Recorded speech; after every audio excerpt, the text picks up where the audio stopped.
security and better protect vulnerable groups. Experts say the visit could signal new opportunities for economic cooperation and policy alignment. Dr. Catherine Nwajiaku Dahu is the director of the Politics and Governance Programme at ODI Global, a UK-based think tank. What is clear is the UK government is very keen to lean in on what they're referring to as partnership, and that's strategic partnerships with emerging powers, of which Nigeria is a significant one on the continent. What that will mean in terms of migration policy is really anyone's guess, but it's very clear that there is a wooing sort of enterprise, entrepreneurialism on the part of the UK with respect to Nigeria that we haven't seen for some time. And this builds on the last couple of years, particularly under the Foreign Minister, David Lammy, the former Foreign Minister, to start talking in other terms, in terms of investment and trade. South Africa's KwaZulu-Natal Province Police Commissioner Nhlanhla Mkhwanazi says he's still convinced that Police Minister Senzo Mchunu, who has been placed on special leave, was not the mastermind behind the letter to disband the political killings task team. Mkhwanazi is the last witness before Parliament's ad hoc committee that is investigating concerns of national security. Mkhwanazi told MPs he believed that Mchunu was new in the police organisation and had fallen victim to bad influences. During his testimony before the committee, Mkhunu reassured MPs that he was not told or influenced to write the letter and that he wrote it himself. Mkhwanazi repeated his suspicion that Mkhunu was captured. Minister Mkhunu was new in the organization. I believe, I'm still saying here, Honorable Sangwa, that Minister Mkhunu was captured to end up writing that letter. So I still believe, I'm still convinced that Minister Mkhunu was made to do what he did. He was made to do what he did. So it's many other leaders that are made to do what they do. South Africa's Department of Cooperative Governance and Traditional Affairs in the Eastern Cape Province says it has noted with concern circulating videos of Nigerian nationals establishing a kingdom in Kukombo. The matter has sparked outrage on social media, with locals expressing their dissatisfaction over it. The department says it intends to escalate the matter to the Office of the Premier. It wants diplomatic engagements to be held with the High Commissioner of Nigeria in Pretoria in an effort to correct what it terms an anomaly.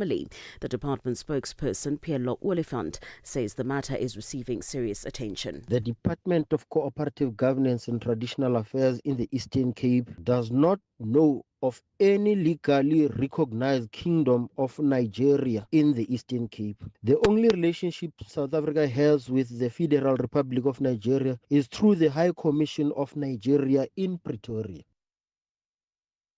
Ambassador of the Islamic Republic to Iran to South Africa, Mansour Saqib Meh has officially commended South Africa for giving support to his country even at a time of difficulty such as the war taking place with Israel and the USA.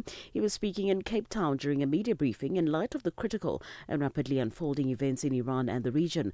The discussion on diplomatic relations has been facilitated by the Cape Town Umla Board.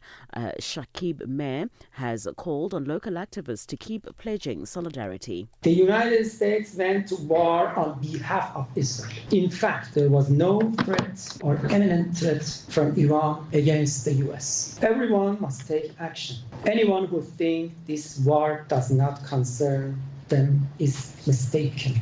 The next country could be their own. We do not want such a dangerous approach to take root in the international system, because if it does, the law of the jungle and global disorder will dominate. For any news stories you would like to share with us, please do send an email to newsroom@channelafrica.co.za or call us on +27 11714 4459. For Channel Africa News, I'm Jolani Tulo Mwepe. SABC News. The African Perspective. In our sports headline, the Senegalese government has called for an independent international investigation at CAF. And John Ram is delighted with the Live Golf's expansion. I'll be back with these and other stories at the bottom of the hour. From Africa's broadcast capital to the furthest corners of the globe, this is Rise and Shine. Every weekday mornings on Channel Africa.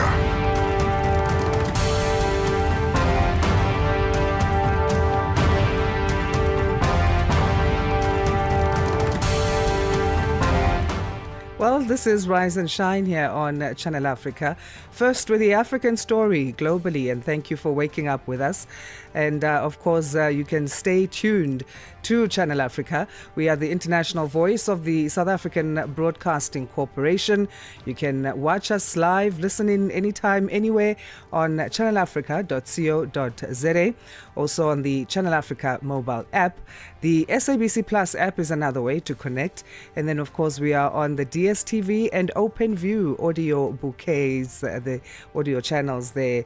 My name is Asanda Beda. Thank you for joining us. We'll be together for the next 3 hours looking at stories making headlines in and around the continent, as Channel Africa is first with the African story globally. You can connect with us on social media. On Facebook, we are Channel Africa.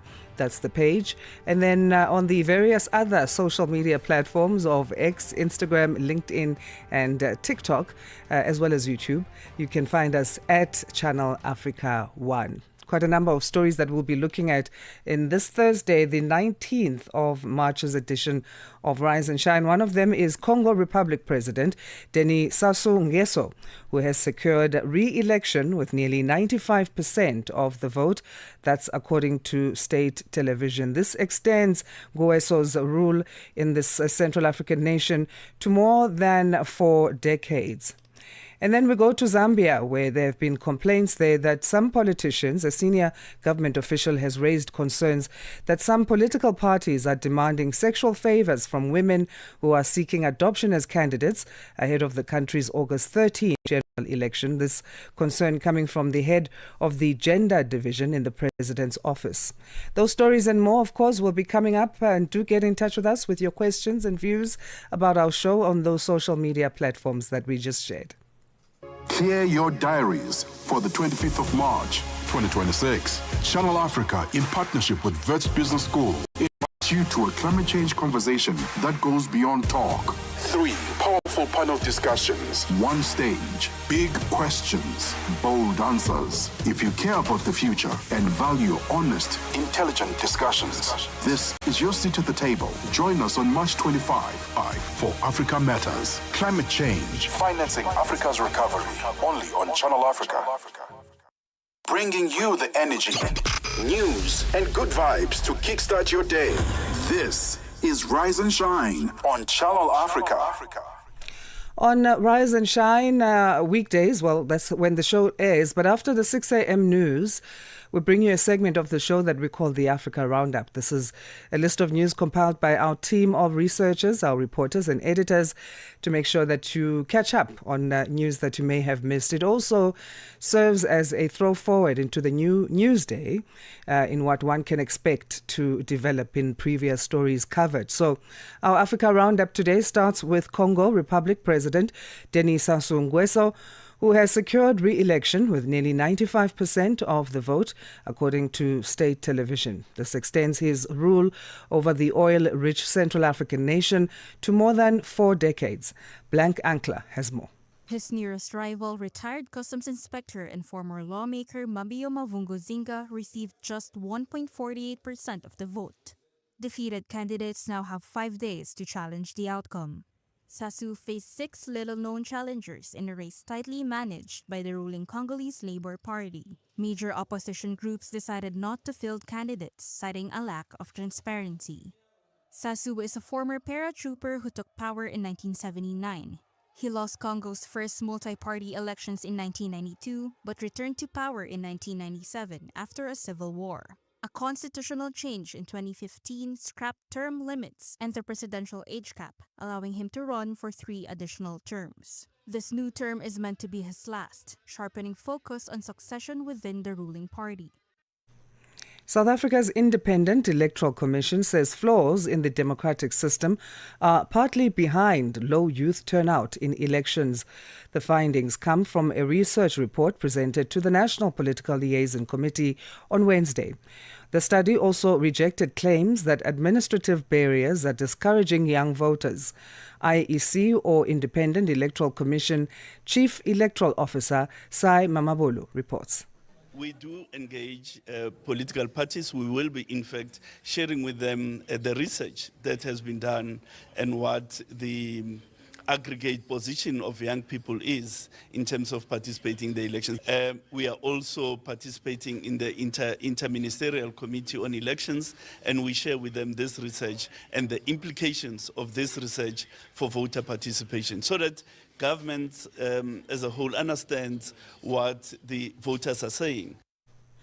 Britain's King Charles hosted Nigerian President Bola Tinubu at Windsor Castle on Wednesday, marking the first state visit by a Nigerian leader in 37 years.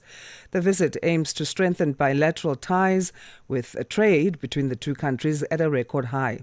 Dr. Catherine Nwajiaku Dahu, a British-born Nigerian and independent consultant on peace, security and responsible business in Africa, tells us more.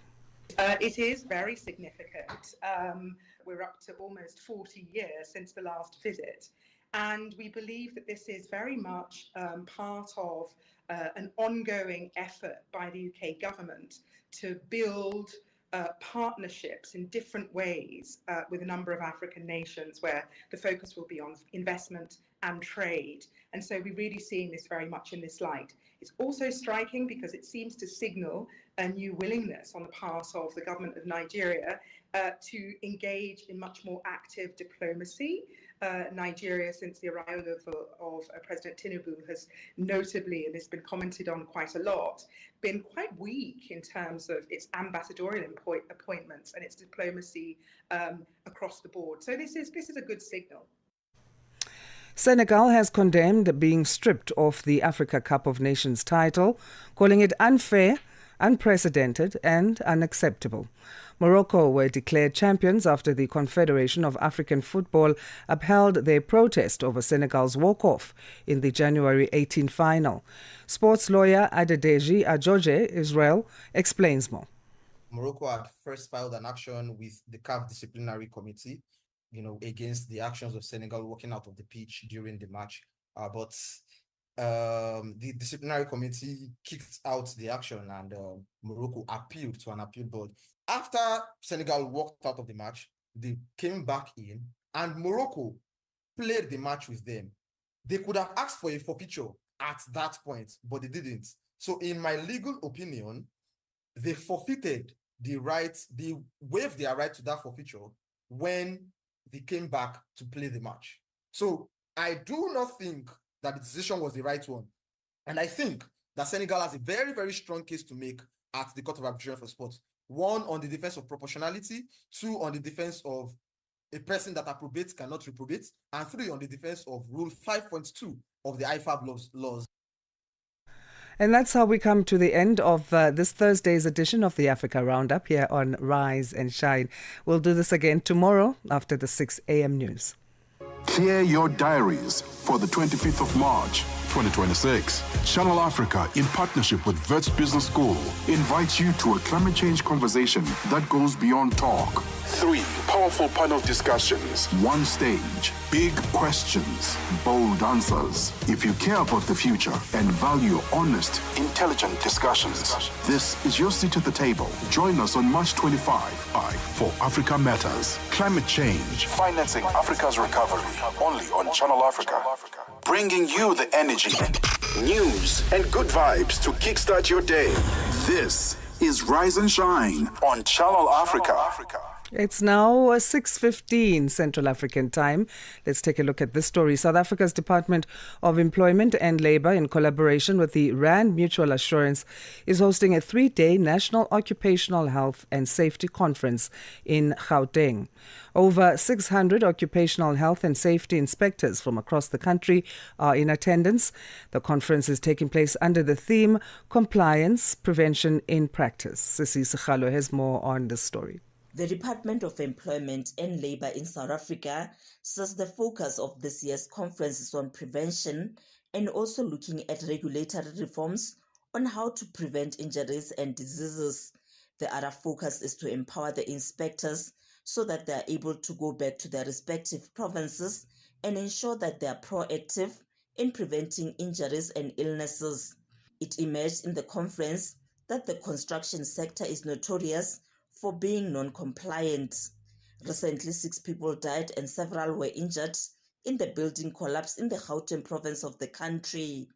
The Inspector General from the department, Egi Muilwa, has acceded to this, but emphasized that they are strengthening the legislation to deal with those who do not comply. You find that in some instances there's simply no appetite and will to comply, and you know, some workplaces go to an extent of budgeting for fines and all of that. And although we're saying the law is there, but there are weaknesses in our laws. Hence, we've undergone some reforms. We're sitting now with an OHS bill, which is trying to close some of the gaps, because what is happening is that when it comes to issues of fines, they're very, very lenient, because occupational health and safety, we prosecute it criminally. So there are instances where you can just go to the magistrate court and admit guilt, and you pay 250 rands. So you can imagine, and here we're talking human lives, we're talking instances where people will be losing limbs. So we're strengthening our laws. That's the one thing that we're doing. And we're also saying compliance must just be a culture.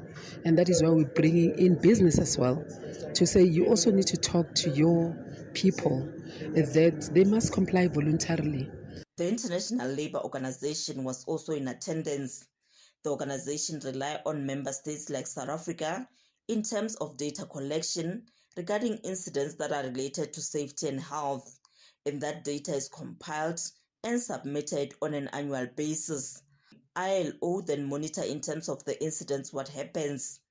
Technical specialist for ILO Decent Work Team for Eastern and Southern Africa, Simphiwe Mabele, explains further on what they do and their role in the conference.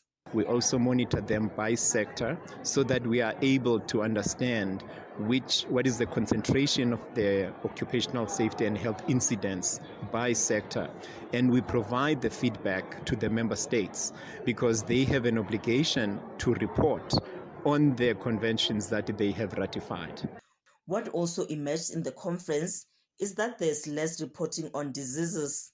The National Institute for Occupational Health provides research, teaching and training, and use their research findings to advise government, business and workers on occupational health and safety. Professor Mzimkhulu Zungu from the Institute elaborates on why there's less reporting on illnesses in workplaces.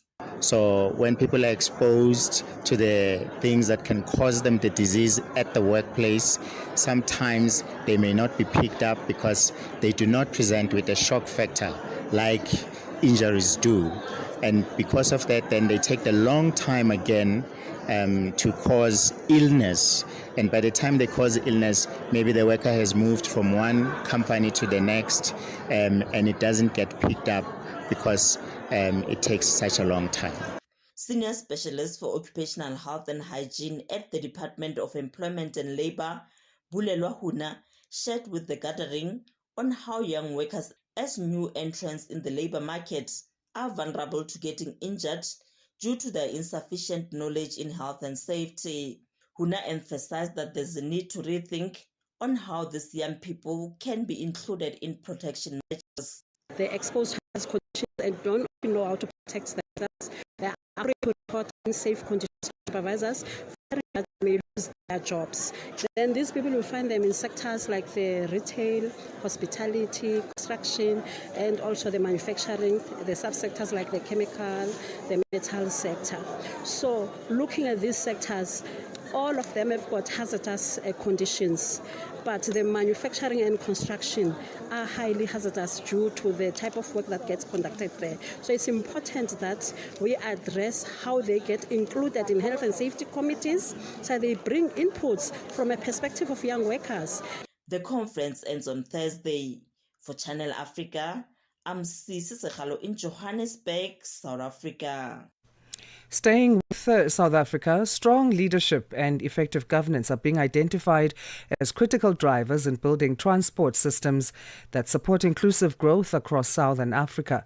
Insights shared on the final day of discussions at the National Transport Conference in Midrand, Johannesburg, South Africa, point to the importance of clear policy direction, regional cooperation, and private sector participation in transforming transport networks across the region. Our reporter Lebogang Mabange has more. Across Southern Africa, governments are placing renewed focus on leadership and governance as key enablers of efficient, integrated and inclusive transport systems. From large-scale rail investments to cross-border coordination, policymakers say setting a clear vision and ensuring consistent implementation are essential to unlocking the full potential of the transport sector. Tanzania's Deputy Minister of Transport, David Kienzile, says strong leadership has been central to the country's ongoing infrastructure development. Tanzania specifically, leadership and governance play a significant role in the transport system because, as you all know, that in Tanzania, construct almost 2,290 SGR.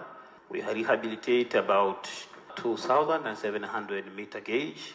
Similarly to the rehabilitation of the Cape gauge that is from Dar es Salaam to Zambia, the Tazara Rail. So if you connect all together, you form almost about 8,000 kilometers. So you need a clear vision, direction, a formulation of the policies. So the tone is being set by the leadership. Regional cooperation is also emerging as a key factor in improving connectivity and facilitating trade between countries. Mozambique's Minister of Transport and Communication, Matias Magala, says leadership plays a critical role in ensuring that policies are not only developed but also implemented effectively. Mozambique believes that leadership and direction are very important to ensure that the right policies are developed and implemented in a timely manner. There is, for instance, an example given by His Excellency Mr. President Cyril Ramaphosa. It's been projected in 1997, the one-stop border post, and that only came to fruition at the end of last year. And we are very much involved with the counterpart from South Africa in making sure that that command is taken forward. Magala also highlighted the importance of clearly defining the role of the private sector in transport development. Many organizations are focused in internal thinking. We are actually having the private sector thinking as a policymaker, and that's why the approach and the vision that Mozambique has adopted is that one cannot be a player and the referee at the same time. The private sector is called to be part of the development process by having a clear and crystal clear regulatory framework to do business. Meanwhile, strengthening institutions and fostering collaboration between countries is also seen as critical to improving delivery across transport sector. Principal Secretary Thulani Mkhaliphi of the Ministry of Public Works and Transport in Eswatini says their government is taking steps to address past shortcomings. As a country, we have done an introspection to see where we have dropped the ball in the past. And we realize that instruments like master plans, embracing PPPs, interagency cooperation with our sister countries, and also strengthening our local institutions that are delivering, like the infrastructure that we have, railways, the aviation companies. And that in itself, that's the leadership and governance that we are taking to say we're taking this very, very serious. And reporting for Channel Africa, I am Lebogang Mabange in Johannesburg, South Africa. The United States is hosting senior officials from the Democratic Republic of Congo and Rwanda this week in a renewed diplomatic push to revive the stalled peace process in eastern DRC. Bilateral engagements between Washington and each country had been scheduled for Tuesday, with a trilateral meeting expected to be held. Tuto Ngobeni has more. The talks mark the first high-level engagements since the U.S. Department of Treasury imposed sanctions earlier this month on the second, targeting the Rwanda Defense Force and 4 senior officers. Washington has accused Rwanda of backing the M23 rebel group, a claim Kigali continues to deny. The diplomatic talks come amidst the backdrop of heightened tensions following the M23's rapid territorial expansion in eastern DRC last year in January, which has significantly destabilized the region. The meetings also coincide with the Powering Africa Summit currently being held in the U.S. capital, which is being attended by African government officials, including energy ministers. The United States has been actively involved in the DRC-Rwanda peace efforts, hosting senior officials from both nations to address the ongoing stalled peace talks. The sanctions imposed on Rwanda's military and top officials for supporting the M23 rebel group, which has seized large territories in the eastern DRC. Despite these sanctions, the U.S. continues to support Rwanda as a business hub for the exploitation of Congolese minerals, which fuels the conflict. The conflict's dynamics are further complicated by the presence of multiple armed groups and the geopolitical interests of neighboring countries. The DRC is currently facing a devastating humanitarian crisis exacerbated by ongoing violence from armed groups, particularly the M23 rebels. In 2025, estimates indicated that over 21 million people in the DRC were in need of assistance, with approximately 7 million people displaced due to conflict. The violence has resulted in thousands of deaths, ranging from 900 to 2,000 casualties during specific offensives. Many families have lost their homes and vital infrastructure, including schools and health centers, has been destroyed, pushing communities deeper into poverty. For Channel Africa News, I am Tuto Ngobeni in Johannesburg. Get in touch with us on Rise and Shine, and you can do that via our Facebook page. It's Channel Africa. Or, if you rather prefer, the other social media platforms. We are everywhere, literally. At Channel Africa 1 is our handle. We are on X, we are on Instagram, on LinkedIn, on TikTok, as well as YouTube. We welcome your views and questions about our programming. Stay with us. We're going to cross to our sports desk and find out, get a full update there from Fikile in terms of what's happening, and then get the first check-in with the world of business later with Nosipho. And also we look at this Zambia story where a senior government official has raised serious concerns over allegations that some political parties are demanding sexual favors from women who are seeking adoption as candidates ahead of elections scheduled for August 13, the general elections there. And this coming from Mainga Kabika, who is head of the gender division in the president's office, saying that they received some multiple reports from aspiring female candidates for these elections. Disturbing one there, but we'll touch on that and see what's going on. It's now time for our news headlines at 6:30 Central African Time. Here's Jalani Tulo Mwepe. SABC News. The African Perspective. Thank you, Asanda. Good morning. Making headlines. Somalia's southwest state has suspended all cooperation and relations with the government in Mogadishu. This is seen as the latest sign of strain in the Horn of Africa country's fragile federal system. The evidence leader in Parliament's ad hoc committee looking into concerns of national security, Advocate Norman Arendse, questioned South Africa's KwaZulu-Natal Provincial Police Commissioner, Lieutenant General Nhlanhla Mkhwanazi, on whether a person called Steve Mutsumi could be another possible alleged criminal cartel kingpin. And finally, the head of the World Health Organization, Tedros Adhanom Ghebreyesus, says that it has verified 28 attacks on healthcare facilities in Lebanon, 20 in Iran and 2 in Israel, resulting in 39 deaths. I will have details on these and other stories at 7 o'clock. SABC News. The African Perspective. Let's catch you up with what's happening in the world of sports. We say good morning again to Fikile Lingwadi, this time with our full update. Sports on Channel Africa. The African perspective. Good morning, Asanda. First up, it's football news. The Senegalese government has called for an independent international investigation into suspected corruption at African football's governing body, CAF, after it stripped Senegal of the 2025 Africa Cup of Nations title and awarded it to Morocco. Senegal beat Morocco 1-0 in January's final, but the Confederation of African Football overturned the result on Tuesday because Senegal's players walked off the pitch in protest when host Morocco were awarded a stoppage time penalty. The players returned after a 17-minute delay, and Brahim Diaz's penalty for Morocco was saved before Senegal's Pape Gueye scored an extra-time winner. Following an appeal by the Moroccan FA, CAF ruled that Senegal had forfeited the match, with the result being recorded as 3-0 in favor of Morocco.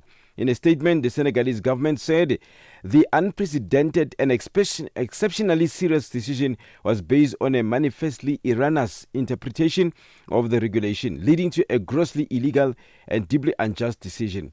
The Senegalese Football Federation said it would appeal against CAF's decision at the Court of Arbitration for Sport. More than 80 human rights and sports advocacy groups have called on the International Olympic Committee to abandon reported plans to introduce universal genetic sex testing for female athletes and impose a blanket ban on transgender and intersex competitors. A joint statement released by the Sport and Rights Alliance, SRA, ILGA World Human Rights of Sport, and dozens of other groups warned that the measures that will reportedly be recommended by the IOC's protection of the female category working group would set back gender equity in sport. The IOC says on Wednesday that no decisions have been made. The IOC discontinued universal sex testing after the 1996 Atlanta Olympics. On to golf news. John Ram says Live Golf's expansion into South Africa is one of the aspects of the league he appreciates the most. South Africa's leg of the tournament tees off today at the Steyn City Club in Johannesburg. Ram, who has started the season strongly and recently finished second in a Live Golf event, says playing on African soil has long been something he wanted to experience. The Spaniard added that the league's global schedule, which takes tournaments to new regions, was a key attraction. Everything I know about South African fans tells me that it's going to be rowdy like here. They know how to have fun, which makes it a lot more fun for all of us. I can't wait. I've seen some pictures of the course. It's beautiful. I've seen some pictures of how the build-out is going to be. So there's definitely one hole that I know is going to be kind of like a party hole here. Honestly, you have to think of a live event a little bit less like a golf tournament. It's a much more lively crowd. Like, I know you're watching golf and the music's going, people are having fun. It's definitely a lot more enjoyable. And even if you don't play golf, you're definitely going to have a really good time. Meanwhile, American Bryson DeChambeau says he feels his game is rounding into form at a crucial time. That is, right before the Masters. And this marks Live Golf's 5th of 14 events this season. He's looking forward to playing in South Africa. It's always been a dream of mine to play in South Africa. I've not gotten the chance to do that. And to finally go down and play in a great place that has produced an amazing amount of world-class players and athletes. It's quite special, and excited to give the fans a Live Golf experience. It's something they've never experienced, and I hope they see the light of what we're trying to provide around the world. And it's going to be a stellar time that certainly I'll remember for the rest of my life. And then I'll be doing probably a safari as well, which would be sick. So I'm excited for that week. It's going to be a great week. For any sports stories you'd like to share with us, please send an email to newsroom@channelafrica.co.za or call us on +2711 714 4459. This is Channel Africa Sport with me, Fikile Dingwati. Sports on Channel Africa. The African perspective. Still to come on Rise and Shine, former Ethiopian President Saleh Work Zewde says when a government begins to systematically restrict the rights of women and girls, it becomes the blueprint of a system which is more authoritarian. She was speaking at the Forbes Leading Women Summit 2026. This was held here in Johannesburg, South Africa. We'll find out more. Stay tuned. Africa, meet Abedi. Yeah, that's me. Abedi is a music lover through and through. I really love African music. He's got a taste for all kinds of tunes and spends his days listening to Channel Africa. Guess what? He didn't know. Okay. Channel Africa wants to help Abedi and all music lovers everywhere to discover even more incredible music. That is why Channel Africa is calling on all African musicians to submit their music. Musicians, remember to give us all your relevant information. Make your submissions at music@channelafrica.co.za. Submissions are your chance to be heard on radio. But sadly, they do not guarantee that you'll be playlisted. All submissions will be carefully reviewed to see if they meet our station's requirement. Channel Africa, the African perspective. Bringing you the energy, news, and good vibes to kickstart your day. This is Rise and Shine on Channel Africa. Let's now find out for the first time on this Thursday morning in terms of what's happening in the world of business. We say good morning to Nosipho Zuma for that update. Business news on Channel Africa. The African perspective. Thank you, Asanda. Good morning. In your business news, Tasawa, the World Bank is working with Mozambique to tackle the country's mounting debt challenges. Now, this as the country's borrowing cost surge, highlighting pressure on its finances against a backdrop of heightened geopolitical risk. The country is struggling to stabilize its economy, burdened by debt, weak growth, and the impact of climate shocks, with hopes of a recovery hinging partly on the restart of major liquefied natural gas projects. World Bank Regional Director of Mozambique, Phyllis Sissoko, says a debt sustainability analysis drafted with the International Monetary Fund and published in February showed that the country's debt was not sustainable.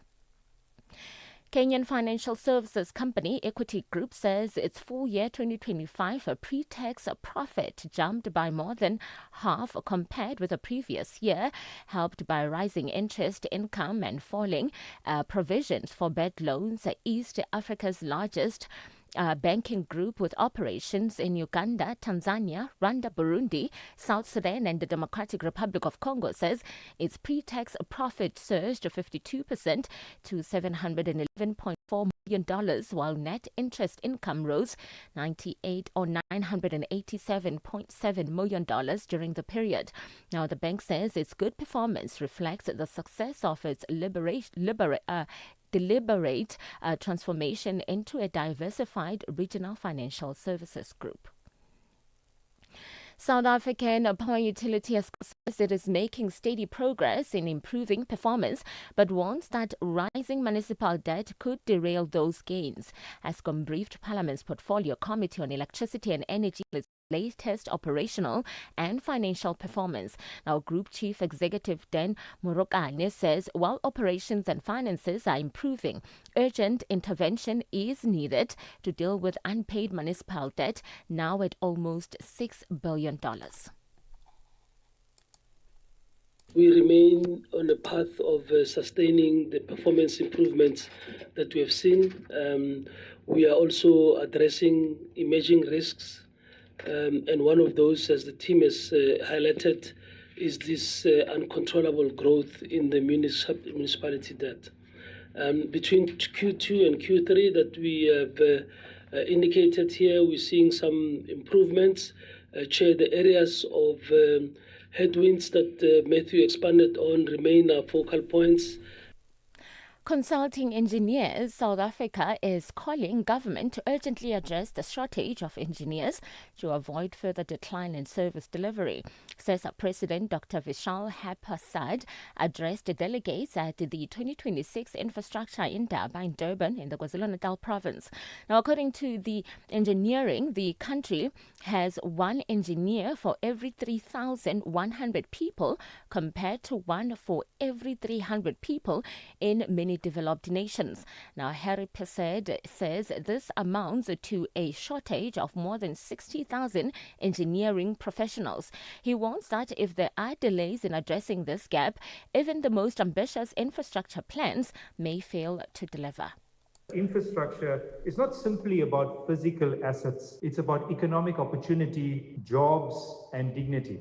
Encouragingly, government has committed to investing more than R1 trillion in public infrastructure over the next 3 years. Across our country, citizens struggle with access to reliable water, electricity, transport, and digital connectivity. These challenges are not simply technical problems. They are barriers to education, to healthcare, to employment, and to dignity. Finally, a U.S. judge has ordered the Trump administration to reinstate the jobs of more than 1,000 Voice of America employees and allow the government-funded outlet to resume global broadcasting. It follows a ruling that Trump appointee tasked with shutting down the broadcaster ran its parent body unlawfully. VOA was created during the Second World War to provide impartial news, especially to countries without press freedom. Your financial indicators: one US dollar in Nigeria is trading at 1,000 naira 361. In Botswana, it's 13 pula 45. Kenya, the dollar is trading at 128 shilling 48. And in Zambia, it's 19 kwacha 45. The BRICS countries: $1 in Brazil is trading at 5 real 21. Russia is 80 rubles 87. India is 92 rupees 38. China is 6 yuan 90. And in South Africa, $1 is trading at 16 rand 68. $1 is trading at 75 pence to the British pound and 86 to the euro. Looking at commodities, gold is trading at $4,858 and platinum at $2,033 per ounce, while the price of Brent crude oil is at $1,011.48 a barrel. Now, for any business news stories you would like to share with us, please send an email to newsroom@channelafrica.co.za or call us on +27 11 714 4459. For Channel Africa Business, I'm Nosipho Zuma. Business News on Channel Africa. The African Perspective. Former Ethiopian President Saleh Work Zewde says when a government begins to systematically restrict the rights of women and girls, it becomes the blueprint of a system which is more authoritarian. She was speaking at the Forbes Leading Women Summit 2026 in Johannesburg, South Africa. The summit convened influential leaders from across Africa and the globe to explore leadership, entrepreneurship, investment and innovation while celebrating the women shaping the continent's future. Channel Africa's Nhlanhla Mahlangu was there and filed this report. Africa's most prominent female pioneers, innovators, leaders, and luminaries gathered for the 2026 Forbes Women Africa Leading Women Summit in Johannesburg to celebrate the significant strides made by women across the continent and address the barriers still impeding true gender equality. Hosted by Forbes Africa, the summit brought together influential leaders, entrepreneurs, policymakers, and change makers from across the continent. This year's theme, The Voice, Vision and Victories of Her Africa, focused on amplifying women's voices while recognizing measurable leadership outcomes across industries. Delivering the keynote address, former Ethiopian President Saleh Work Zewde said an attack on women's rights is an attack on democracy. It is a test. If they can silence and control half of the population, that is not really a safe place. In the face of this daunting reality, then what is our role? What can a room full of leading women do when the tides of history seems to be turning? My answer is this: we must be more than leaders in our fields. We must be the guardians of the future. And that starts with seeing ourselves and each other not as beneficiary of progress, but as its fierce protectors and relentless drivers. You've been called role models, and yes, that is the title. I accept myself with humility. But being a role model is not about being perfect and unattainable. It's about being visible. It's about showing the next generation of African girls, the girl in Addis Ababa, the girl in Johannesburg, in Dakar, or in Tunis, that their dreams are valid, that a seat at a table is not an afterthought, a voice in a conversation, a place in the parliament is her birthright. Speaking through an interpreter in a wide-ranging interview, Prime Minister in the DRC, Judith Sumiwa Duluka, says it's crucial for the leaders of the continent to give women and the youth a chance in leadership. The importance of looking for leaders who push our youth to the forefront, who are innovative, who have perhaps a disciplined way of pursuing or turning our natural resources into commercially viable entities for the betterment of our citizens across the continent, and leadership who give the youth a chance. In addition to performances from renowned African poets and artists, the summit tackled a range of critical topics through insightful panel discussions with the precise aim of sharing and sparking new ideas to advance women's progress. These included reflecting on the role of women in driving positive change in society and business, especially against a context of inequality, crisis and conflict, how female executives can uplift the next generation of female leaders, how women are challenging the status quo in sports and arts, and how artificial intelligence can impact the workforce of the future.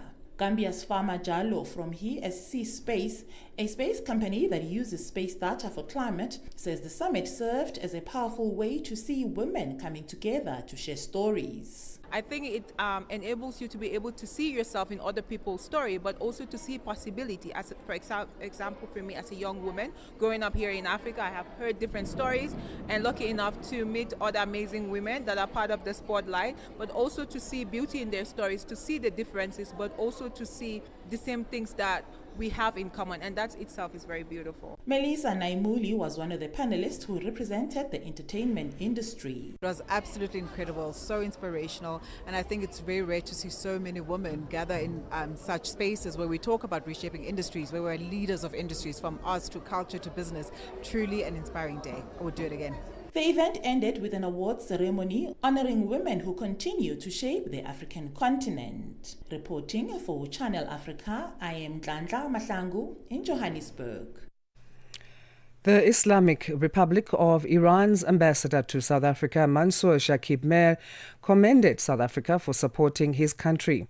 Ambassador Mehr was speaking during a media briefing in Cape Town City in South Africa amidst the critical and rapidly unfolding events in Iran and the region. The discussion on diplomatic relations has been facilitated by the Cape Town Ulama Board. Mlamli Maneli reports. The Iranian ambassador Mansour Shakib Mehr first asked for the moment of silence in honor of those who have perished in the conflict, including Iran's supreme leader Ayatollah Ali Khamenei. I kindly ask you to observe 1 minute of silence in respect for the late leader of the Islamic Republic of Iran, Ayatollah Imam Khamenei, and also for the many innocent Iranians, officials, commanders who lost their lives in this war. Shakib Mehr says there is no justification for his country to be attacked while talking peace and making progress to bring about stability. The ambassador has called on local activists to keep pledging solidarity. The United States went to war on behalf of Israel. In fact, there was no threat or imminent threat from Iran against the US. Everyone must take action. Anyone who thinks this war does not concern them is mistaken. The next country could be their own. We do not want such a dangerous approach to take root in the international system, because if it does, the law of the jungle and global disorder will dominate. It's been more than 2 weeks since America and Israel war, leading to eminent members of society such as retired Judge Justice Raj Desai asking serious questions about the legality of the war. There's no legal basis whatsoever for such an attack in law. It was done by the early hordes and illegal wars. But in the 21st century, there is no space for such a legal adventure as has been launched, that they've launched. There's no space for that. And the defenses, the ambassador has correctly pointed out, of preventative defense is no defense in law. Others, such as struggle cleric Dr. Alan Busak, asked the same question. There is strong lying as usual. And there are your people in their millions pledging their support for your government and for your leadership. And we are here today to say to you, from Christian South Africa, from Muslim South Africa, it doesn't really matter. Sir, you have got our respect, you've got our support, and we will do whatever we can to make sure that this government stands by its word and stands by the will of the South African people, not to let go of the hand of Iran. Activist groupings such as the Palestine Solidarity Campaign, PSC, will march to Parliament on Saturday to protest against the war in the Middle East, among others. PSC, Sufchikte. A massive campaign for us, the 21st of March is a big day in our history, Human Rights Day. There's a demonstrations planned because what's happening in Gaza, what's happening in Lebanon, what's happening in Iran, and in Venezuela and in Cuba is a blueprint for what is happening for the rest of the world. The war against Iran has been going on for nearly 20 days with no end in sight. Mlamli Maneli in Cape Town. Right, more to come on Rise and Shine. Stay with us and do get in touch with us.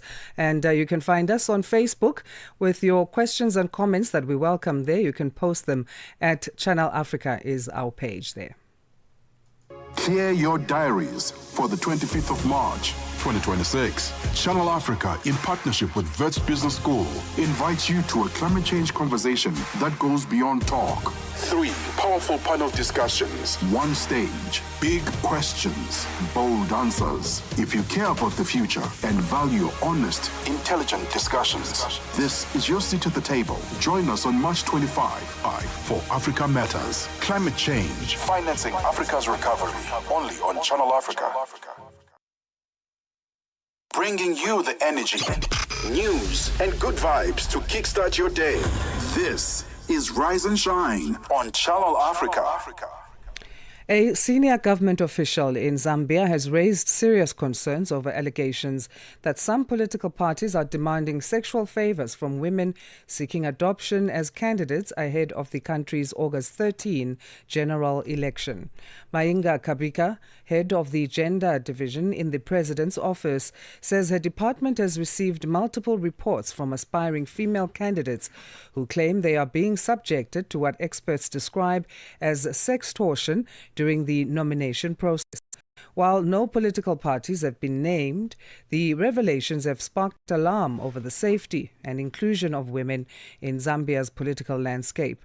We're joined by a Zambian gender rights expert and advocate, Anne Mbewe Anamela, also Executive Director for Non-Governmental Gender Organizations Coordinating Council, or the NGOCC, in Zambia. And good morning to you, and thanks for making time to talk to us. Oh, good morning, and thank you for inviting me. It's our pleasure. So what is your initial reaction to these developments? Well, for us, these developments are deeply concerning because, these types of actions take away from women's participation in public office. So we're really deeply concerned about this, and these are issues that we have been raising for a long time. As we have engaged with female politicians, they have raised these concerns. So for us, it's deeply concerning. So what is sextortion? How do we describe this? How typically does it also play itself out? So how it plays out is that when it comes to nominations now for elections, the women are asked to exchange the possibility of them being nominated by firstly having sex with some of the male leadership in some of these political parties.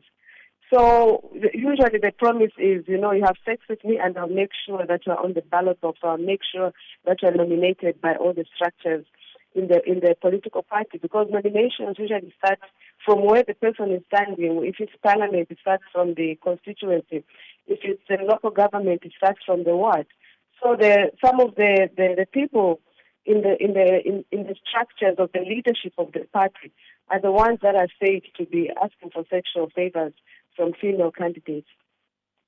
So we know that the president's office, the gender division therein, has received a number of reports and complaints from aspiring female candidates making these claims. But from your perspective, how widespread is this issue? Do we know how many reports have come forward?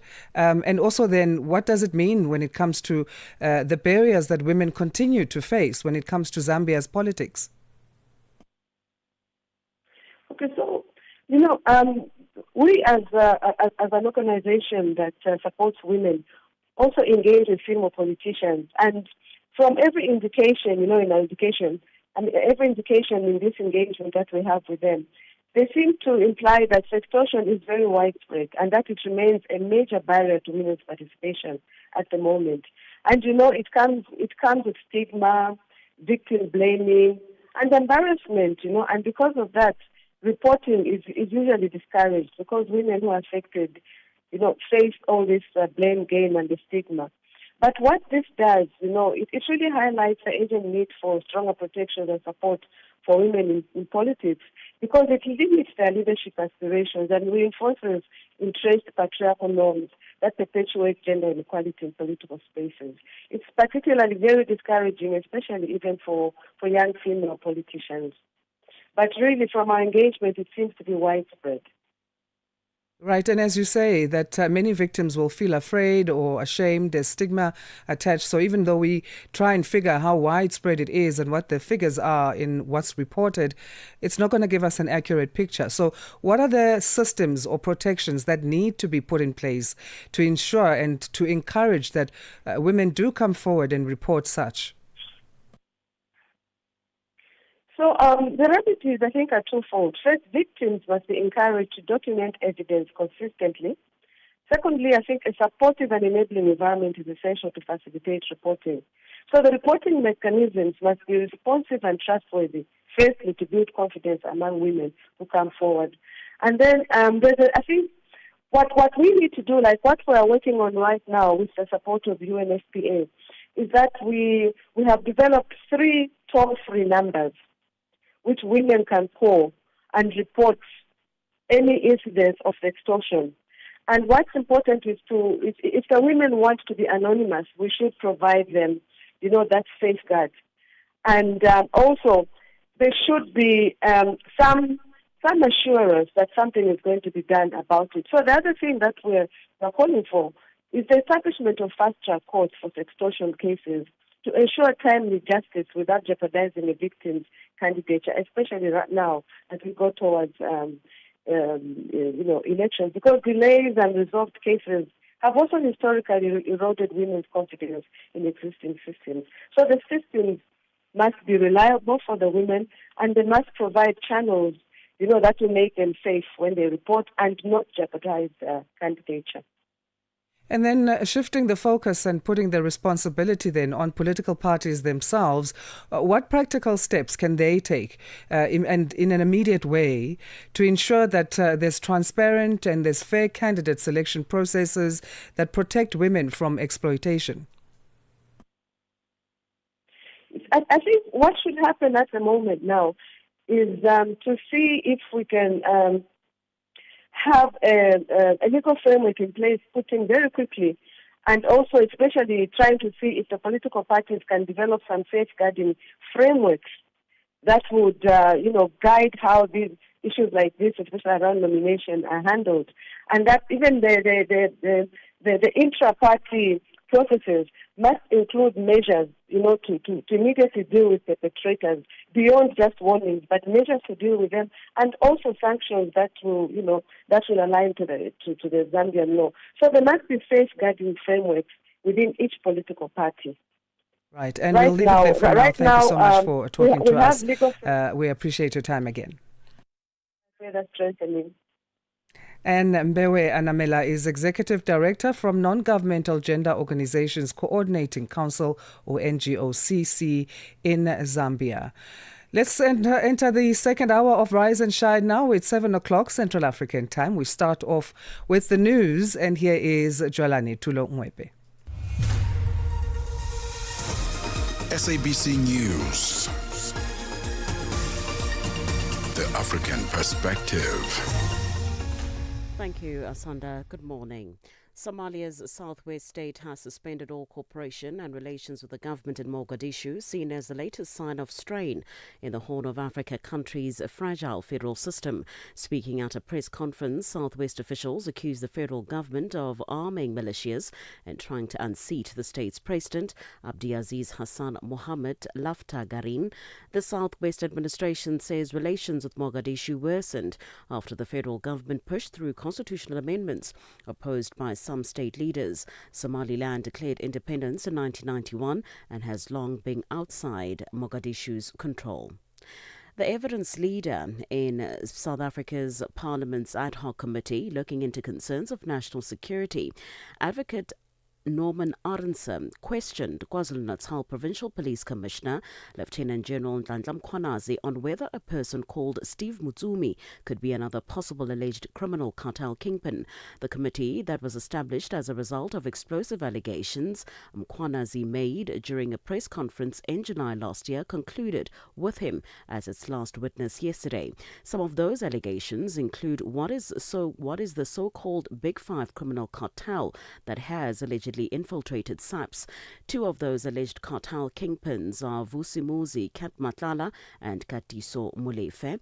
This is how Mkhwanazi answered Arendse on whether Mutsumi could be a third alleged criminal cartel kingpin. Councillor, as a legal person, you'll know that we cannot, as police, pronounce of people that are not before court. But it's a character that the police officers are afraid to even call his name. It's a character that even the judge at the Matlanga Commission was concerned about the police being so afraid.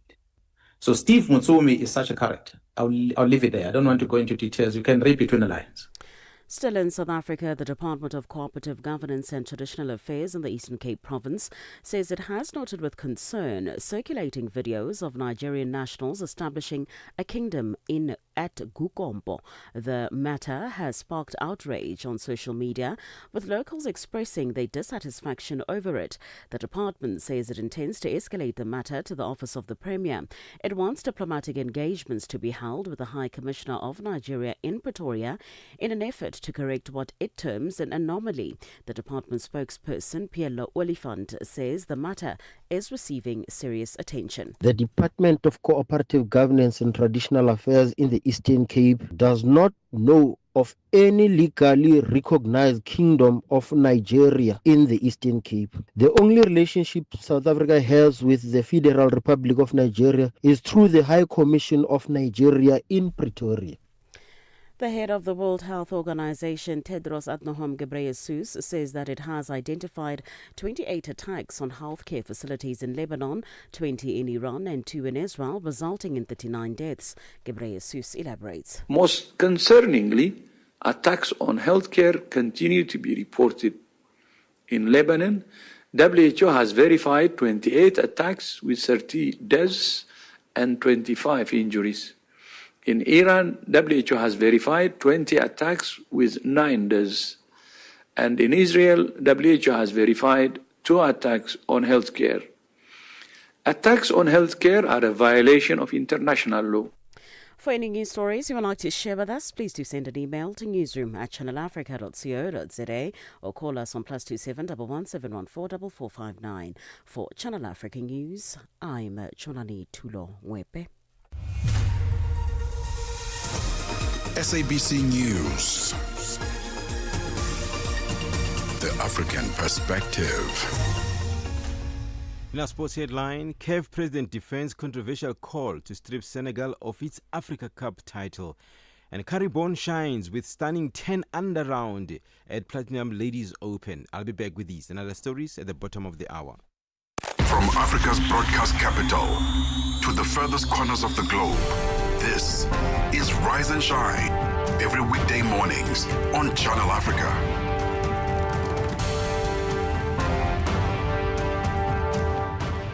Rise and shine with us, Africa, and thank you so much for staying with us until this point. It's the second hour of the show that we enter into now. Asanda Beda, a very good morning to you. Stay connected to Africa and the world with Channel Africa, the international broadcaster of the South African Broadcast Corporation. You can watch and listen to us anytime, anywhere via channelafrica.co.za, also on the Channel Africa app, as well as the SABC Plus app. Also, you can find us on the OpenView and DSTV audio bouquets. Connect with us on Facebook. Our page is Channel Africa there. And then on the other social media platforms, we are at Channel Africa 1. Channel Africa is first with the African story globally. And the stories we'll be looking at in this hour is we go to Sudan. Millions of people have fled the country there as fighting continues, and this putting immense pressure on neighboring countries and creating urgent needs for food, for water, for shelter and medical care. And then also young adults around the world are facing growing challenges to their mental and functional health because of rising unemployment, of social fragmentation, of poor diets and unstructured digital exposure. All these affecting emotional resilience, cognitive clarity and social connectedness. This is according to the Global Mind Health 2025 report. We'll be unpacking that in terms of what it highlights on that particular topic. Those stories and more are coming up. Darubini ya Afrika na I am Henry Shakif. Inaelezwa kwamba serikali kule visiwani Zanzibar imetangaza mpango mkubwa wa kuweza kurejesha urithi unaoungwa mkono na uwekezaji wa sekta ya umma na binafsi yenye thamani ya dola milioni 12. Unadhani sasa Zanzibar imeamua kujipambanua yenyewe kama yenyewe? Hizi ni habari njema kwanza katika kuongeza uwekezaji kwenye sekta ya utalii, ngoni mwa sekta mama kwa serikali ya mapinduzi ya Zanzibar. Pengine unawaambia nini Watanzania walioko nje ya Tanzania na walioko ndani kuweza kuzitizama fursa hizi kwa jicho la pili na kuweza kuwekeza ndani? Jambo hili lina mtazamo mpana. Cha kwanza ni aina ya maisha ambayo baadhi ya watu visiwani Zanzibar wamekuwa nayo, na hii ni kutokana na ile colonial legacy, ile kutawaliwa na wenzetu wametawaliwa na masultani. Darubini ya Afrika kila Jumatatu hadi Ijumaa kuanzia saa 11 kamili hadi saa 12 kamili jioni majira ya Afrika ya Kati. Bringing you the energy, news and good vibes to kickstart your day. This is Rise and Shine on Channel Africa. Equity Group Holdings PLC has posted record profits for the year ending December 2025, becoming the most profitable company in East and Central Africa. The strong performance, driven by digital growth and rising regional contributions, comes as the lender sets its sights on expansion into markets including Ethiopia and West Africa. Daniel Oinde reports from Nairobi, Kenya. Equity Group Holdings PLC, one of the largest financial institutions in Eastern Central Africa, have today become the region's most profitable company after posting Kenya shillings 75.5 billion in profits after tax for the year ending December 31st, 2025. That's approximately $583 million. Equity attributed the 55% jump in year-on-year earnings on the group's diversification and efficiencies brought about by digital transformation that saw more than 98% of the group's transactions happening outside their physical bank branches, mostly on customers' mobile devices. While banking still contributes the lion's share of the group's business, the dominance of their Kenyan unit has been tamed, with regional subsidiaries in DRC, Uganda, Rwanda, Tanzania, and South Sudan contributing 53% of the profit after tax. The non-banking businesses, which include the insurance group and the technology company FinServe, contributed $16 million to their earnings. The lender now has its eyes set on further expansion in the region, with Ethiopia as their next target, even as they also show interest in entering Ghana, Cote d'Ivoire, Cameroon, Angola, Zambia, and Mozambique by 2030. Here is Equity Group PLC's Managing Director and CEO, Dr. James Mwangi, speaking on the group's expansion plans. I think looking at the shareholders in their wisdom, they told us we should be in 15 countries by 2030. And in the list of the countries that we haven't been able to enter is Ethiopia. is Angola, is Zambia, is Mozambique, is Ghana, is Ivory Coast, and Cote d'Ivoire. So I see those as, and you can see the mandate is to be in 15 countries. So by 2030, depending on where we get the opportunities, that is where the spread of the equity. If you look at that spread, it's exactly like the current one. It's incremental. It's crossing the border. Angola, Mozambique, and Zambia is just optimizing the trade Robito corridor and the Zambia corridor to Maputo and Tanzania. It's purely following trade. If you look at Ethiopia, is just extending from Moyale to a branch just across, and it's harnessing the opportunity with another 130 million people. And the future is then the hub that will be Ghana, Cote d'Ivoire, and Cameroon to start with. So that is where I see when it will happen, it will be opportunity because as you have seen, the preferred approach is now mergers and acquisitions. Equity Group results mirror broader sector momentum. Data from the Central Bank of Kenya show that Kenya's commercial banks collectively recorded pre-tax profits of approximately $2.41 billion in 2025, up from about $2.01 billion in the previous year, marking a 20% increase and crossing the $2 billion threshold for the first time. The strong sector-wide performance is expected to support higher shareholder dividends and performance-linked staff bonuses, reinforcing confidence in East Africa's largest banking market. Daniel Ominde for Channel Africa from Nairobi. The whole population of Africa has been shocked to the depth of its soul. For 60 years, Channel Africa has been the voice that connects the continent, telling our stories and sharing our vision with the world. This year, we mark 6 decades of broadcast excellence.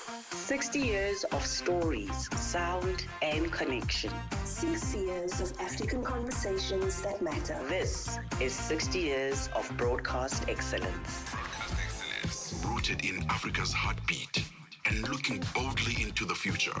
Join Channel Africa as we celebrate 60 years of broadcasting. Still strong, still vibrant, and still giving you the African perspective. Channel Africa. Africa, meet Abedi. Yeah, that's me. Abedi is a music lover through and through. I really love African music. He's got a taste for all kinds of tunes and spends his days listening to Channel Africa. Guess what?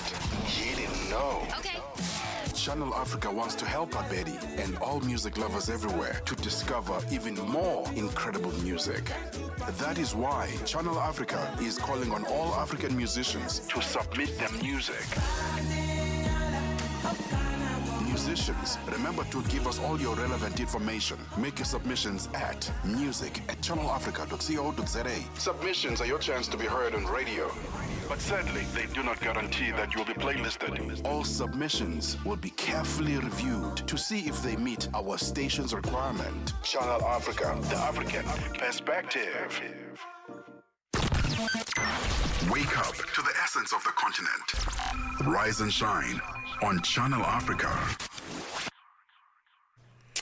Just a little shy of 7:15 Central African time. We go to Sudan now, where millions of people have fled the country as fighting continues, putting immense pressure on neighboring countries and creating urgent needs for food, water, shelter, and medical care.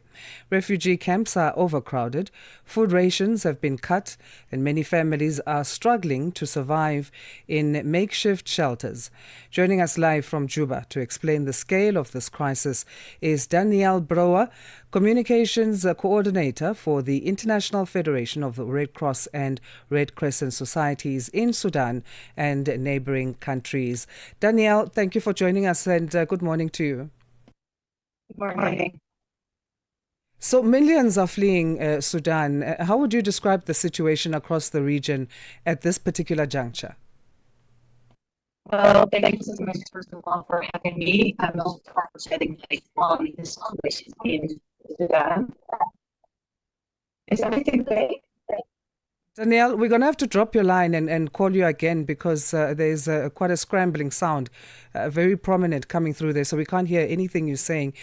Please just stay with us. We'll drop your line and try and call you again.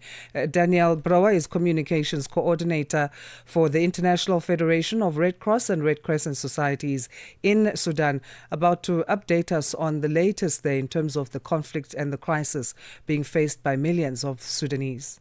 The Morning Switch Weekend with the Shy Guy.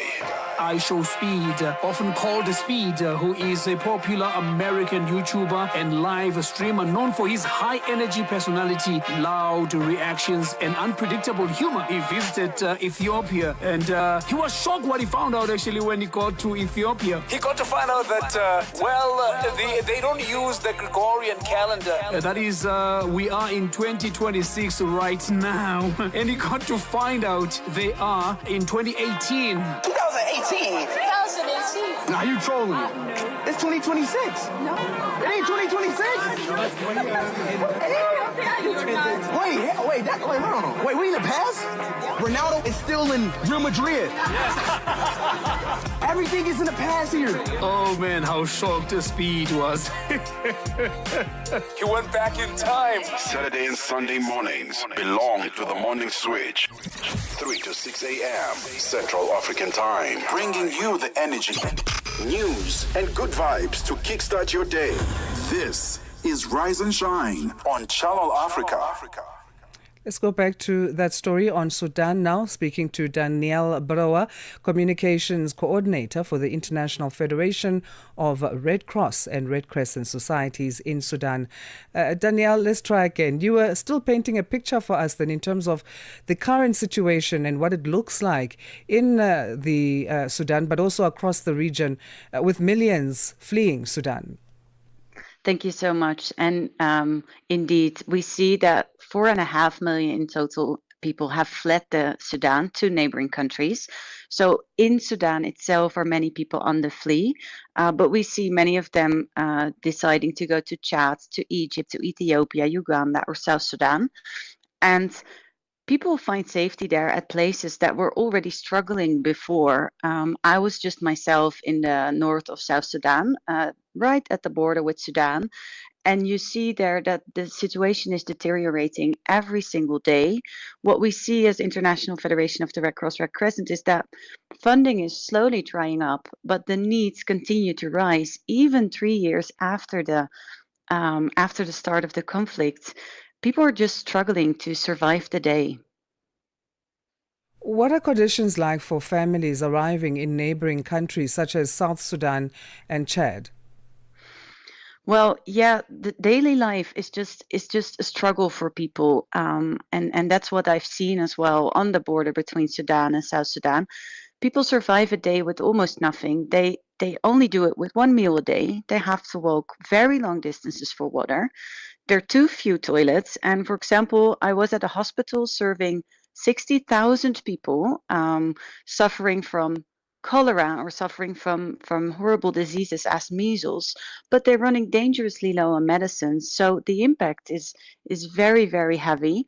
And I can give you an example of a lady I was speaking to. She's 36 years old, a mother, and she fled from Khartoum all the way down south with her 2 children, 4 and 2 years old, so very, very young.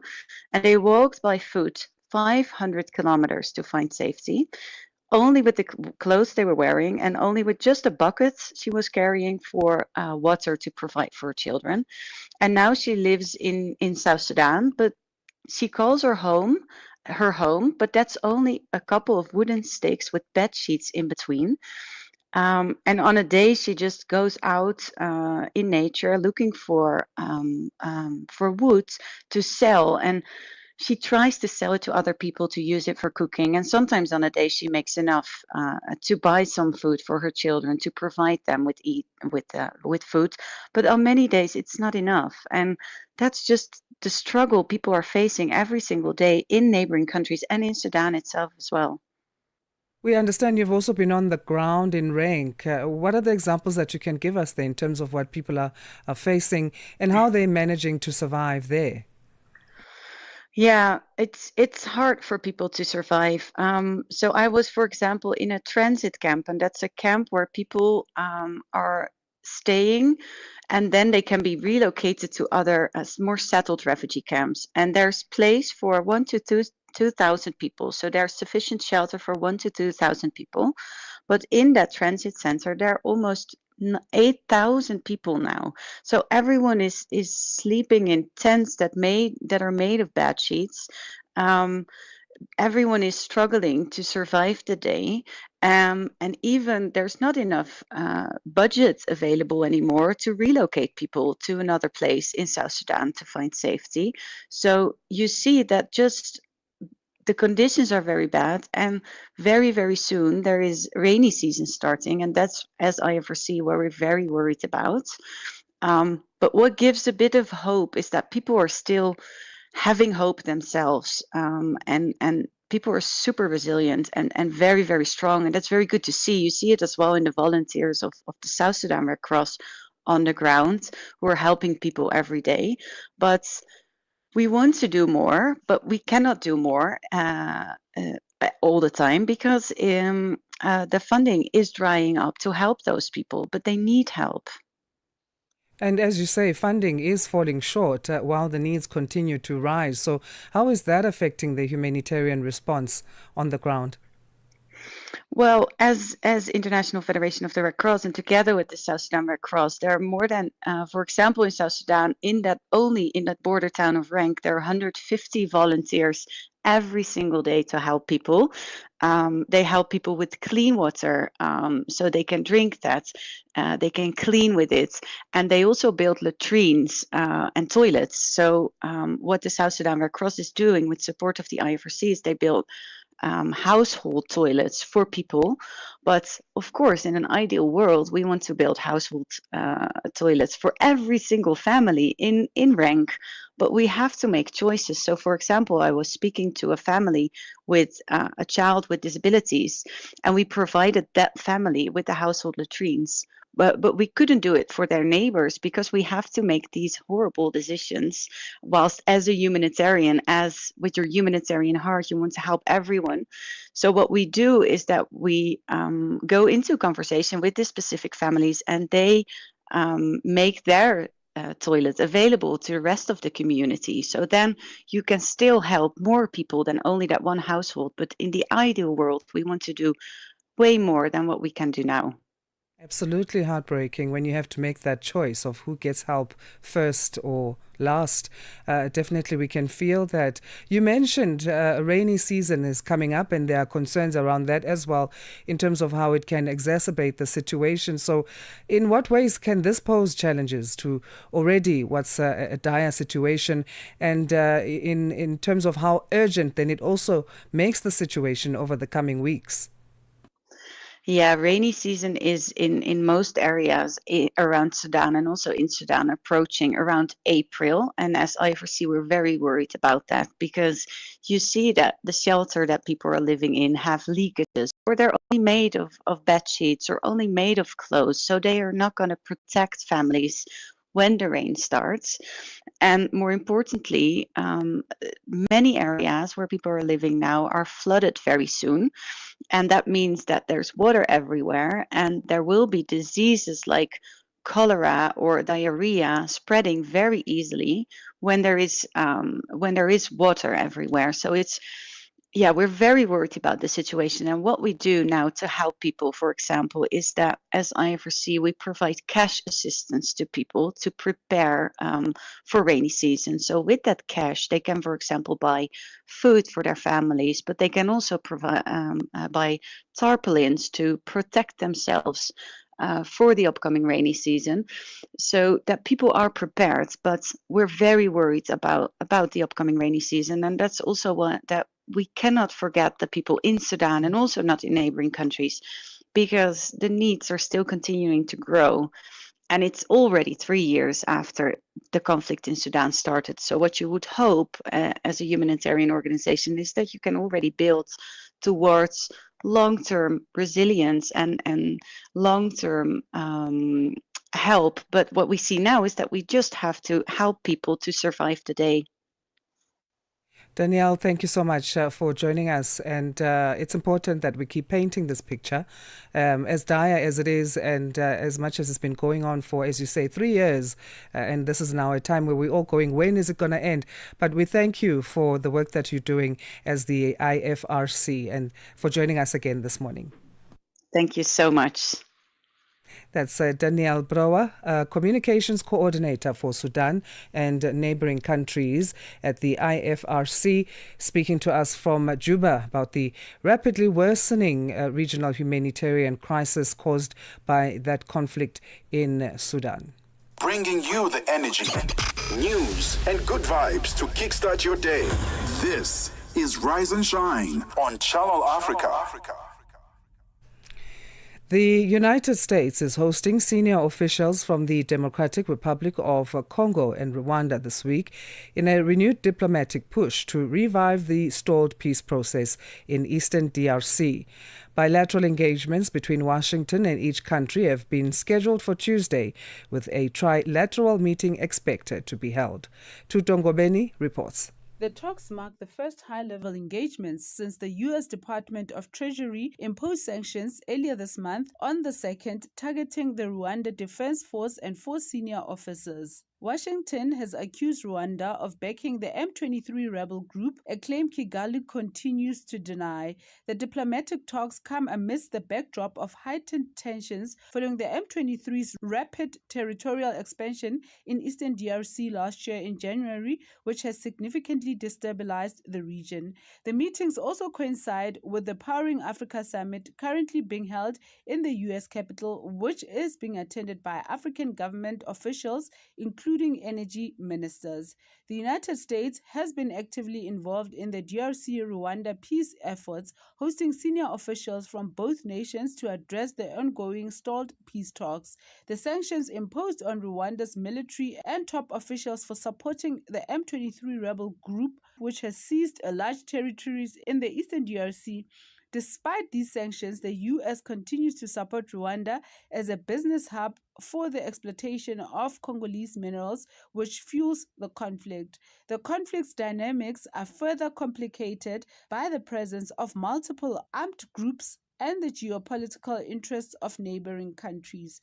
The DRC is currently facing a devastating humanitarian crisis exacerbated by ongoing violence from armed groups, particularly the M23 rebels. In 2025, estimates indicated that over 21 million people in the DRC were in need of assistance, with approximately 7 million people displaced due to conflict. The violence has resulted in thousands of deaths, ranging from 900 to 2,000 casualties during specific offensives. Many families have lost their homes and vital infrastructure, including schools and health centers, has been destroyed, pushing communities deeper into poverty. For Channel Africa News, I am Tutongobeni in Johannesburg.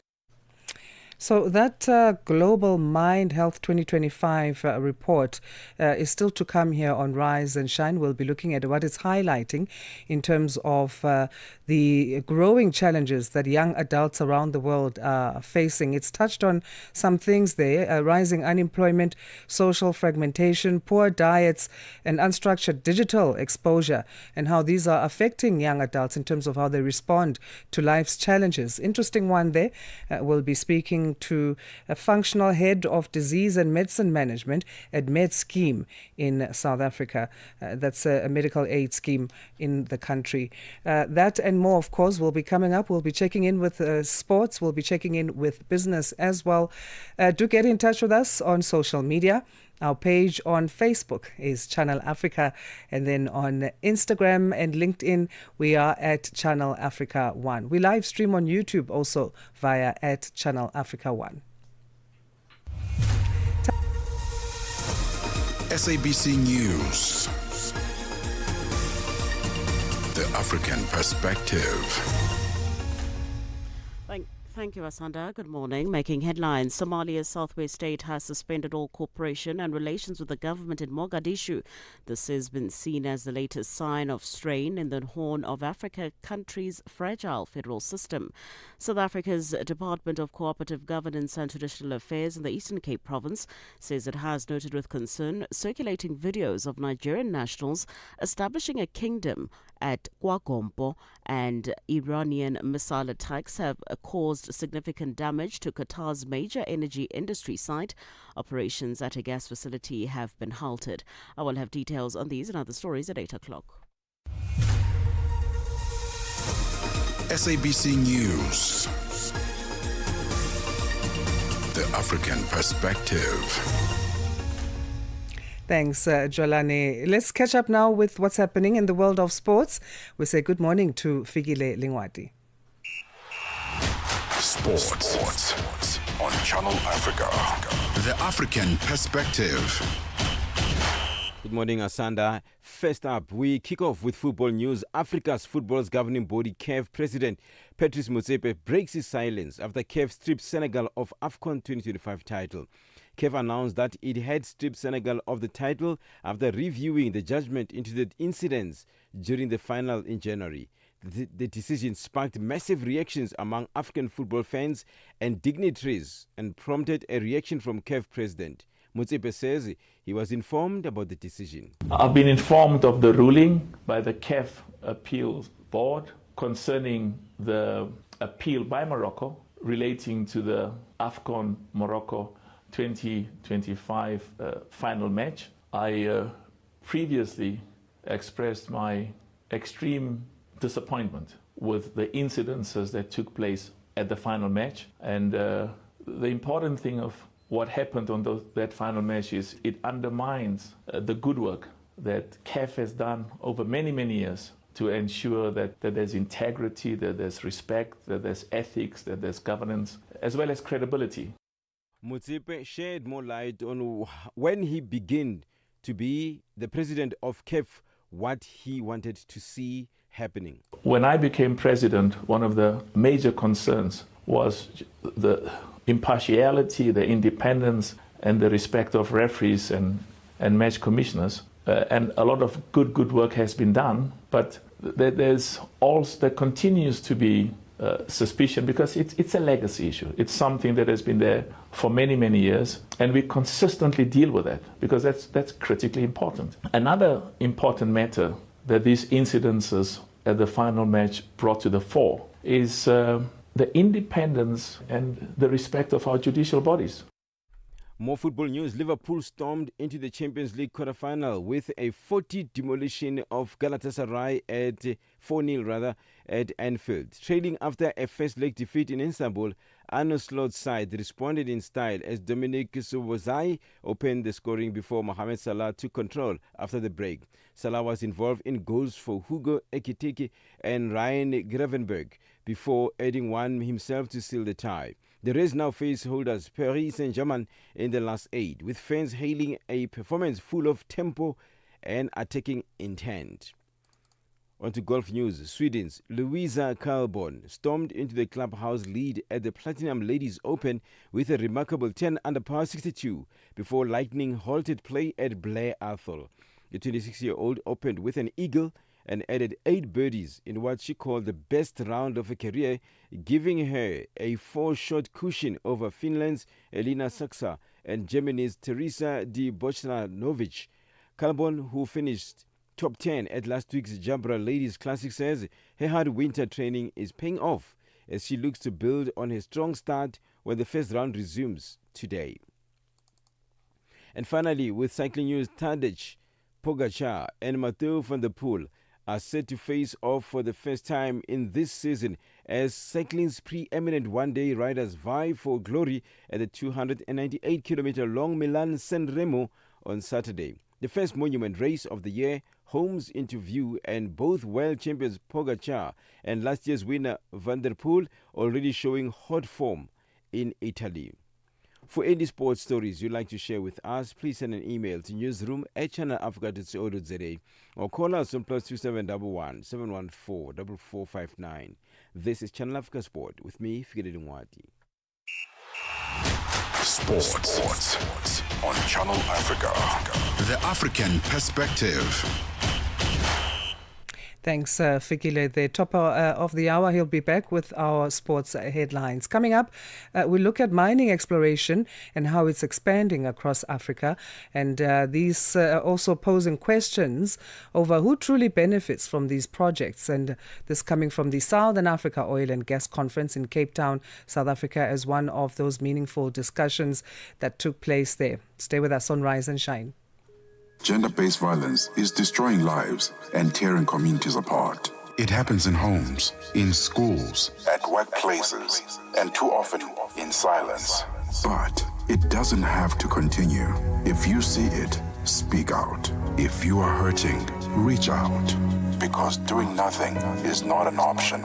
Listen to all 19 SABC radio stations from Wednesday, 23rd of July for Hard Talk, discussions, advice, dramas, educational shows, and interviews around GBV with experts, survivors, lawmakers, and the whole country affected by gender-based violence. For all your favorite SABC radio stations, call 0800 428 428 to report abuse or get help. GBV, it ends with you. This message is brought to you by the SABC, bringing you the energy, news, and good vibes to kickstart your day. This is Rise and Shine on Channel Africa. We kickstart your day now with what's happening in the world of business. We get an update there from Nosipho Zuma. Business news on Channel Africa. The African perspective. Thank you, Asanda. Good morning. In your business news, Tasawa, Kenya will today restart a multi-billion-dollar railway extension that was financed through revenue securitization, reviving a project that has been stalled for over 6 years after initial lending from Beijing dried up. Now, the railway's first section linking the port of Mombasa to Nairobi was completed in 2017. But after China slashed funding for large African infrastructure projects under its Belt and Road initiatives, the project stalled near the Rift Valley town of Naivasha, more than 350 kilometers short of reaching the Ugandan border and delaying a planned cross-border link to boost regional connectivity and commerce. Critics have said the stalled project had become a symbol of China's debt trap diplomacy, with Beijing extending large, often opaque loans to a poorer country for infrastructure projects, though that it is claimed rejected by the Chinese government. The World Bank is working with Mozambique to tackle the country's mounting debt challenges. Now, this as the country's borrowing costs surge, highlighting pressure on its finances against a backdrop of heightened geopolitical risk. The country is struggling to stabilize its economy, burdened by debt, weak growth, and the impact of climate shocks, with hopes of a recovery hinging partly on the restart of major liquefied natural gas projects. World Bank Regional Director for Mozambique, Phyllis Sissoko, says a debt sustainability analysis drafted with the International Monetary Fund and published in February showed that the country's debt was not sustainable. South African Power Utility Eskom says it is making steady progress in improving performance, but warns that rising municipal debt could derail those gains. Eskom briefed the Parliament's Portfolio Committee on Electricity and Energy on its latest operational and financial performance. Group Chief Executive Dan Morokane says while operations and finances are improving, urgent intervention is needed to deal with unpaid municipal debt, now at almost $6 billion. We remain on a path of sustaining performance improvements that we have seen. We are also addressing emerging risks, and one of those, as the team has highlighted, is this uncontrollable growth in the municipality debt. Between Q2 and Q3 that we have indicated here, we're seeing some improvements, Chair, the areas of headwinds that Matthew expanded on remain our focal points. Consulting engineers South Africa, SESA, is calling government to urgently address the shortage of engineers to avoid further decline in service delivery. SESA President Dr. Vishal Haripasad addressed delegates at the 2026 Infrastructure Indaba in Durban in the KwaZulu-Natal province. Now, according the engineering, the country has one engineer for every 3,100 people compared to one for every 300 people in many developed nations. Harry Prasad says that this amounted to a shortage of more than 60,000 engineering professionals. He warns that if there are delays in addressing this gap, even the most ambitious infrastructure plans may fail to deliver. Infrastructure is not simply about physical assets. It's about economic opportunity, jobs, and dignity. Encouragingly, government has committed to investing more than R1 trillion in public infrastructure over the next 3 years. Across our country, citizens struggle with access to reliable water, electricity, transport, and digital connectivity. These challenges are not simply technical problems. They are barriers to education, to healthcare, to employment, and to dignity. And finally, oil prices have risen above $110 a barrel after Iranian media reported an airstrike hitting a facility on the world's largest natural gas field. The Brent crude oil benchmark hit $112 a barrel in early Thursday trade in Asia, more than 5% higher than Tuesday's prices. The price has since fallen slightly. The benchmark UK gas price also jumped by 6% to $191.337 a therm before falling back to around the $186.631 mark. The surge followed reports Iran's petrochemical complex on the South Pars gas field had been hit.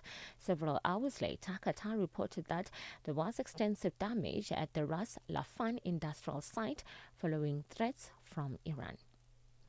Your financial indicators: one US dollar in Nigeria is trading at 1,000 naira 361, and Botswana is 13 pula 45.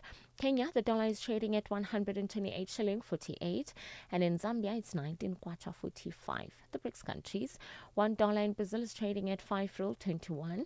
Russia is 80 rubles 87. India is 92 rupees 38. China is 6 yuan 90, and in South Africa $1 is trading at 16 rand 68. $1 is trading at 75 pence to the British pound and 86 to the euro. Looking at commodities, gold is trading at $4,858 and platinum at $2,033 per ounce, while the price of Brent crude oil is at $1,011.48 a barrel. Now, for any business news stories you would like to share with us, please send an email to newsroom@channelafrica.co.za or call us on +27 11 714 4459. For Channel Africa Business, I'm Nosipho Zuma. Business News on Channel Africa. The African Perspective. As mining exploration expands across Africa, questions are intensifying over who truly benefits from these projects. Delegates at the Southern Africa Oil and Gas Conference in Cape Town, South Africa, say meaningful community involvement, particularly the inclusion of women and young people, is essential to ensuring sustainable development and minimizing conflict in mining regions. They warn that excluding local voices can lead to resistance, delays, and long-term instability. Channel Africa's economics reporter Innocent Samosa has more. Chief Executive Officer of Consulment SA, Professor Lwazi Ngubevana, has urged mining companies to put communities first as exploration activities increase across the continent. You know, the issue of community engagement, I think, can never be understated. And engagement needs to be, I would say, honest, upfront engagement, long before these projects are even, put on paper and financial decisions are made on them. I think we absolutely have to engage communities. We need to engage landowners. We need to engage traditional leaders, and make sure that we bring communities on board quite early. When we don't do that, this is where we find ourselves in a situation where you've got organizations that are not part of the community claiming to speak on behalf of the community. Associate at CLG Lawyers and Business Advisors, Miracle Ogoro, says behind every mining project are communities whose lives are directly affected. First of all, if we talk about numbers, the population, women make up 51% of the population. So it's a no-brainer that they should be incorporated and they should be carried along in economic activities. And if you think about what women contribute to the table, their excellent skills and intuitive abilities and how that can play a role in businesses and in economic transformation, then it also makes sense. There's a business case for women to be significant contributors in the economy. It just makes business sense. She adds that there is a renewed focus on ensuring women and young people are not excluded from decisions that shape their land, livelihoods, and future. There's never been a right or wrong time for women to enter, because this should not even be a conversation that we should be having about women entering. Women should have been part of the economy from the beginning. And pre-colonial times, women were part of the economy in Africa. But a lot has happened between colonialism and even neocolonialism that has created barriers and more challenges that make it difficult for women to get into sectors, especially niche industries like oil and gas and the energy sector in general. In South Africa's Eastern Cape province, one of the most notable projects is the proposed Kolobeni mine, which holds significant titanium deposits used in aerospace and manufacturing. However, it has become a flashpoint, with local communities opposing it over land rights, environmental concerns, and livelihoods. Mvusiwe Kaya Sitwesha speaks on behalf of the Eastern Cape Premier's office. For our province, you will recall that the issue of oil and gas is a fairly new area. And the explorations that are there, the first ones where we experienced a lot of problems in the White Coast.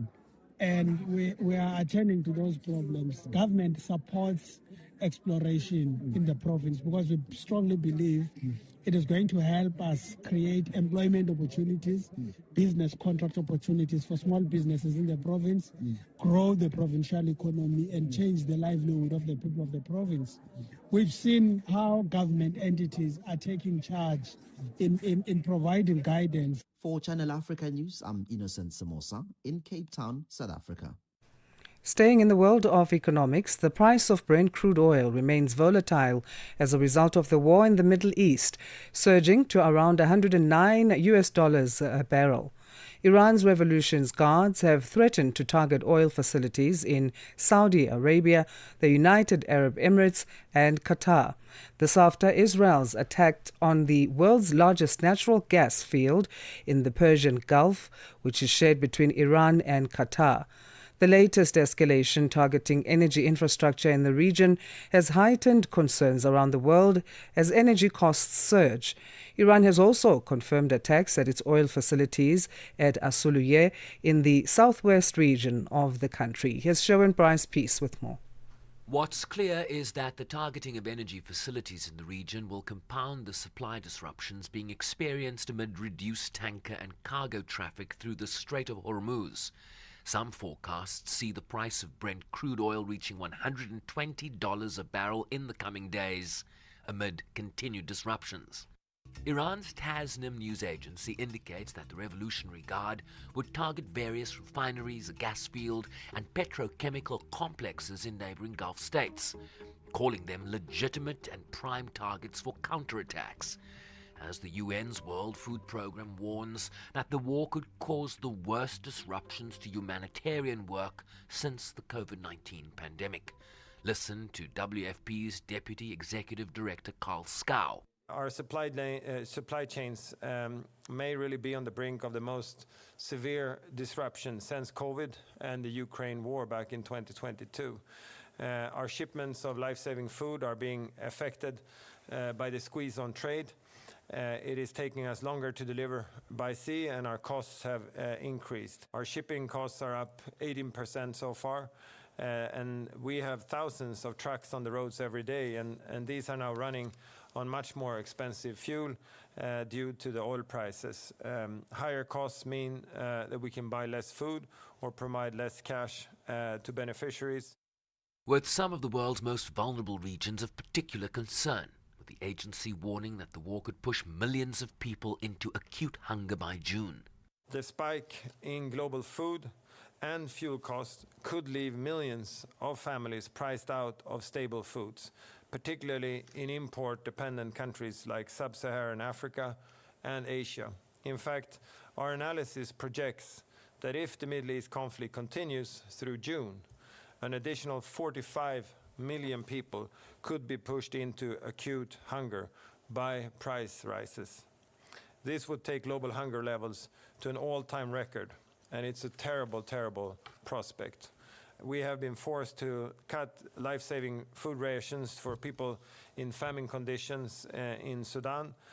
We are only able to support 1 in 4 acutely malnourished children in Afghanistan, which is now the world's worst malnutrition crisis. This as the US administration moved to loosen sanctions on the sale of Venezuelan oil in an effort to ease market pressures and energy prices. US companies would now be allowed, with some limitations, to do business with Venezuela's state-owned oil and gas company as part of efforts to boost global oil supplies. I'm Sherman Bryce-Pease in New York. So some interesting news. I don't know. Yeah, I guess we can say it's positive news coming from the African continent, is that France has officially announced that they're going to be returning a sacred talking drum. It's called the Jijayokwe to Cote d'Ivoire. This is more than a century after it was looted by French colonial forces in 1916. And this massive drum is a key cultural and communication symbol for the Ebriye and Achan people. So it very much serves as part of the history of and culture of the country. It was seized during colonial rule and later displaced in French museums. Its return marks a symbolic step in cultural restitution and historical justice, and it will be exhibited at the Museum of Civilizations in Abidjan. Officials and community leaders have described this a moment of history and emotional importance, highlighting the significance in reconnecting with heritage.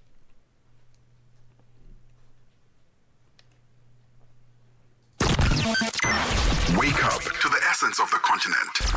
Rise and shine on Channel Africa. Parlez-vous couramment le français? Êtes-vous passionné par la radio? Et êtes-vous qualifié pour travailler en Afrique du Sud? Envoyez-nous votre CV et votre 3 minutes démo en MP3 à @channelafrica.co.za pour avoir une chance de rejoindre la famille Channel Africa. Si vous n'avez pas de réponse après 14 jours, cela signifie que vous n'avez pas été retenu. Channel Africa, la perspective africaine. Bringing you the energy, news, and good vibes to kickstart your day. This is Rise and Shine on Channel Africa. Young adults around the world are facing growing challenges to their mental and functional health. Rising unemployment, social fragmentation, poor diets, and unstructured digital exposure are affecting emotional resilience, cognitive clarity, and social connectedness. The Global Mind Health 2025 report highlights the potential long-term impact on education, employability, and overall productivity. To explore what these findings mean for health systems and how managed care can respond, we speak to Aisha Kriel, Functional Head of Disease and Medicine Management at MedScheme in South Africa. Aisha, good morning, and thank you for making time to chat to us this morning. Good morning, Asanda, and good morning to the listeners. Thanks for having me. It's our pleasure. So the Global Mind Health 2025 reports it's painting a worrying picture when it comes to young adults worldwide. From your perspective, how are South African youth faring compared to these global figures and reports? So I think South Africa is pretty much following global trends. Based on this report, we are doing well as the youngsters. We are doing well from a perspective of spirituality and social connectedness. But with all the other dimensions that they've looked at, we are not doing very well. We are seeing an overexposure of especially the young adults to social media, to digital tools, etc. And we see them moving away from family connections and from real solid coping mechanisms when it comes to their mental well-being. So let's take a look at some of those factors that have been raised. Social fragmentation, early digital exposure, and poor diets being key drivers in declining mental health. Which of these would you say are the most pressing challenge when it comes to the African continent? Yeah, so I mean, the report identifies early smartphone usage. So I think children at a younger age are starting to be exposed to smartphones and with the resultant social media exposure. So that comes up tops as a major challenge. Then also nutrition. So we see a high utilization of ultra processed foods, fast foods, to be quite specific. We see high food consumption that's not really healthy. And then, as I've also mentioned, the weakened family cohesion, and then the declining spiritual engagement. So people are not as well-rounded emotionally, physically, as they used to be. Those are the key factors that are really playing the role. But in South Africa specifically, it's that high mobile penetration, which is a problem. We are the highest users of cell phone and smartphones globally. So let's take a look at that. We normally focus on diseases or treating them once they appear. But the report is emphasizing functional mind health as a foundation for long-term well-being, which one can't just read by looking at someone. How is MedScheme integrating mental and physical health in its value-based care approach? So, previously we always, I think in the South African health industry, we've always looked at mental health as sort of a separate disease. But we've realized based on academic research that our mental health is inextricably linked to chronic disease and chronic disease control. So within the MedScheme environment, for example, in our diabetes value-based care unit, we start off whether the person is newly diagnosed or whether they are already suffering from the disease for quite some time. We immediately start our first engagement by doing what we call mental health screening, because that helps you understand where that person is at. And we need to meet that person where they are at. And by that, I mean where they are at in their life, where they are at in their work environment, in their home environment. And that will form the basis of how we engage with them. Because if they are not engaged, it impacts how they actually take the medication. It impacts how they view their chronic disease and how they view what chronic disease control is. So we need to get the mind right. We need to get the emotional stability measured so that we can engage with them more effectively, because then they're actually open to receiving information from us about their own condition. And that is how we practically implement it, because you then optimize both the physical condition and you optimize the psychological well-being, and you help that person then sustainably going forward, so that after you engage with them, they can continue that and self-manage and apply the coping mechanism skills that we hopefully will empower them with. As we talk about empowering, what immediate steps would you encourage in terms of practical steps for improving functional mental health among South Africa's youth? If you could recommend one immediate step specifically for South African youth. I think understand, do yourself a favor, and do the assessment online. There are many free mental health assessments online. Do the assessment and see whether any of that resonates with you. Do you have trouble sleeping? Are you constantly stressed? Don't you want to wake up in the morning? Do you dread facing the day? Understand what your triggers are and understand actually what it is that is challenging you at the moment. I think for me that would be the first step, is recognizing and understanding where you are, and then decide what you need to do to address the various factors. So if it is that you've identified that sleep is a problem, seek medical help. Visit your GP or your clinic or your pharmacy clinic, and try to address that issue. If it is work stress, if it is school stress or volume of work that you are doing, volume of school work, then you address that accordingly. So I would say the first step is understand what your major or your significant challenges are, and then you deal with it accordingly, because it will differ for every individual. That Right, would be my Aisha, we'll leave it advice. there for now. Thank you so much for talking to us this morning. Thanks very much for having me. Have a good day. Thanks, you do too. Aisha Kriel is a functional head of disease and medicine management at MedScheme, discussing the Global Mind Health 2025 report and the importance of integrating mental and physical health. Right, it's Rise and Shine on Channel Africa. We are first with the African story globally. My name is Asanda Beda. Let's catch you up on the news update as we enter the third hour, the final one of the show. Here's Jolane Tulo Mwepe. SABC News. The African Perspective. Thank you, Asanda. Good morning. The Nigerian army says its troops, backed by air support, repelled a coordinated assault by Islamist insurgents on a military base in the northeastern state of Borno, killing at least 80 fighters, including senior commanders, yesterday. Military Task Force spokesperson Sani Uba says the pre-dawn attack targeted an army position in Malam Fatori near the border with neighboring Niger, with insurgents advancing on foot and deploying armed drones.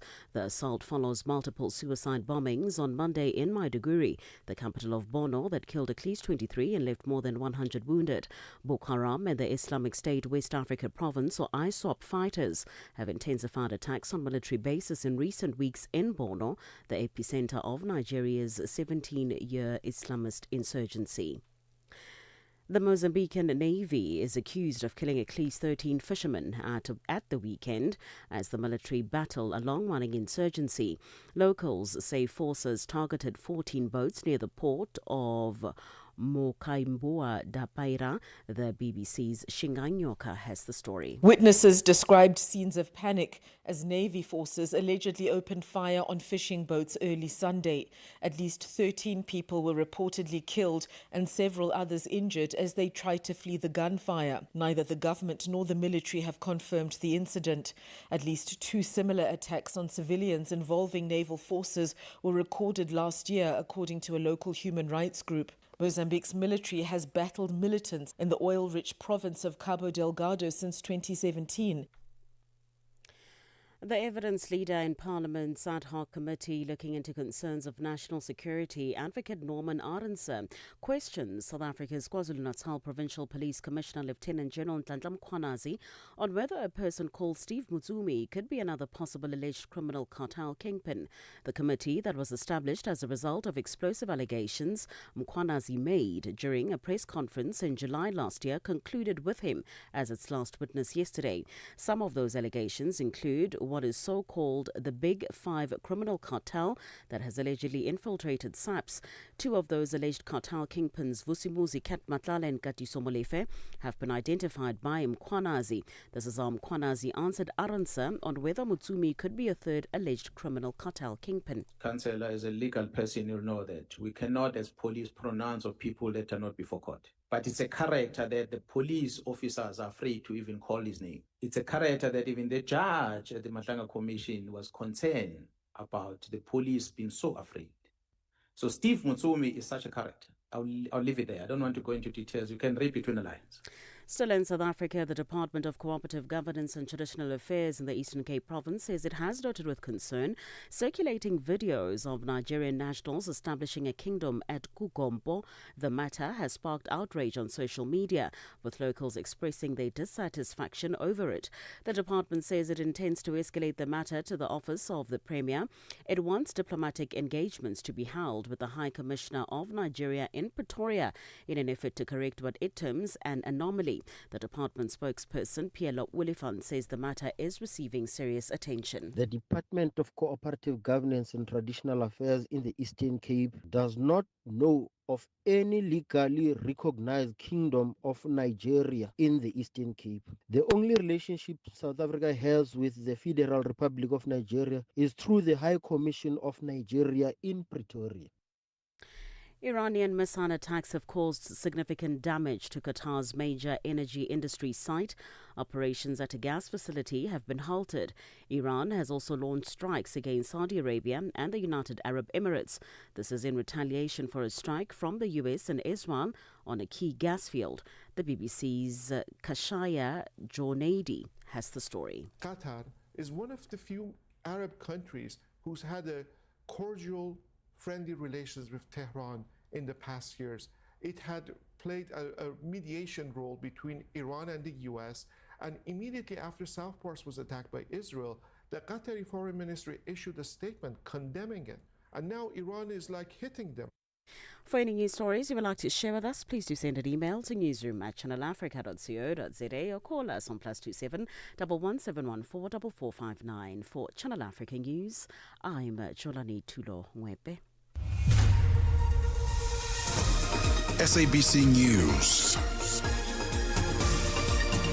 The African Perspective. In a headline, Nigeria's senior women's basketball team secured their qualification for the World Cup despite their defeat to Germany. And CAF president defends controversial call to strip Senegal of its Africa Cup of Nations title. I'll be back with these and other stories at the bottom of the hour. From Africa's broadcast capital to the furthest corners of the globe, this is Rise and Shine, every weekday mornings on Channel Africa.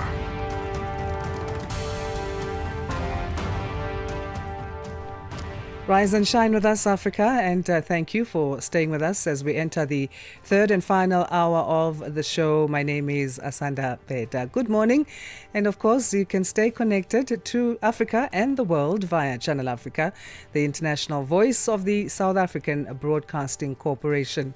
Watch and listen to us anytime, anywhere via channelafrica.co.za or the Channel Africa mobile app or SABC Plus, as well as the DSTV and OpenView audio bouquets. You can also find us on social media. On Facebook, our page is Channel Africa. And then on the other social media platforms, we are at Channel Africa 1. Channel Africa is first with the African story globally. And stories we'll be looking at in this hour, we go to Rwanda. The country has warned that it may withdraw its troops from Mozambique's Cabo Delgado province if international funding for the mission is not secured. And then it is after 8 o'clock where we catch you up with Africa Matters, Channel Africa's very first seminar that they've launched, as well as a movement. It's together with Wits Business School, and it's going to be the first of the kind for the nation. And we'll be discussing we're having that discussion with one of the panelists that will be joining. This, of course, is taking place next week, Wednesday, the Africa Matters Summit. We'll be speaking today to CEO at the South African Chamber of Commerce, and Industry. So stay tuned for those stories and more. The whole population of Africa has been shocked to the depth of its soul. For 60 years, Channel Africa has been the voice that connects the continent, telling our stories and sharing our vision with the world. This year, we mark 6 years of broadcast excellence. 60 years of stories, sound, and connection. 6 years of African conversations that matter. This is 60 years of broadcast excellence. Rooted in Africa's heartbeat, and looking boldly into the future. Join Channel Africa as we celebrate 60 years of broadcasting. Still strong, still vibrant, and still giving you the African perspective. Channel Africa. Bringing you the energy, news, and good vibes to kickstart your day. This is Rise and Shine on Channel Africa. Rwanda has warned it may withdraw its troops from Mozambique's Cabo Delgado province if international funding for the mission is not secured. The Rwandan forces, deployed since 2021 at Mozambique's request, have played a key role in stabilizing the gas-rich region against a deadly Islamist-linked insurgency.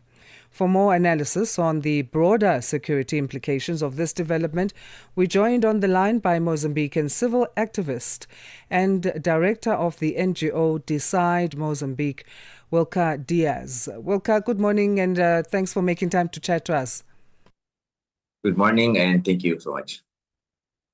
To start us off, how would you assess the impact of Rwandan troops since their deployment in 2021 in terms of how they've managed or not managed to curb the Islamist insurgency and restoring stability in Cabo Delgado? I think on the first 2 years in 2022 and I think on the start of the 2023, the Rwanda troops make one very good job, but I think after those years, we didn't see the big impact like on the, if you make one comparison with the first 2 years. I think that is the one reason right now we see we saw the information about the European Union to try to remove the financial support, but I think on the other side they make their very good job to try to stop the insurgency in the Cabo Delgado. But in other step, I think if we make one comparison in the human rights sector. I think we don't hear of cases of violence in the side of the Rwanda troops if you compare, for example, in the side of the Mozambican troops in one comparison. And I think right now it's more about business. When I said more about business, is the control of the situation is the most in the total area in comparison with the other parts, or in the different points. Right now, it's all about business, not about the peace building in the region. So if Rwanda then follows through with this warning to withdraw, what sort of security vacuum will this leave then in Cabo Delgado, and how quickly might insurgents exploit it? So the insurgents right now, I think, is on the top of the regionalism in Mozambique because the numbers are rising right now. It's going up. If you look, for example, on the last year, we saw the record of the attacks in Cabo Delgado. So it's, I think right now, it's not in the control of the Rwandan troops, it's not in the control of the Mozambican troops. I think we miss the one very big strategy to try to stop that situation. In 2022, if we remember, the Mozambican troops, Rwanda troops, Mini troops make a very good job to try to stop the insurgency in the Cabo Delgado. But I think at 1 year after that success in their incursions, we saw different actions. The terrorism start one more time with more power. And the consequence we saw, I think, on the last year with that records of attacks. So it's, I think, if the Rwanda troops withdraw from Cabo Delgado, maybe we will see the worst situation the most worst situation, and it's this is not very good because we have 9 years of that fight against the terrorism group.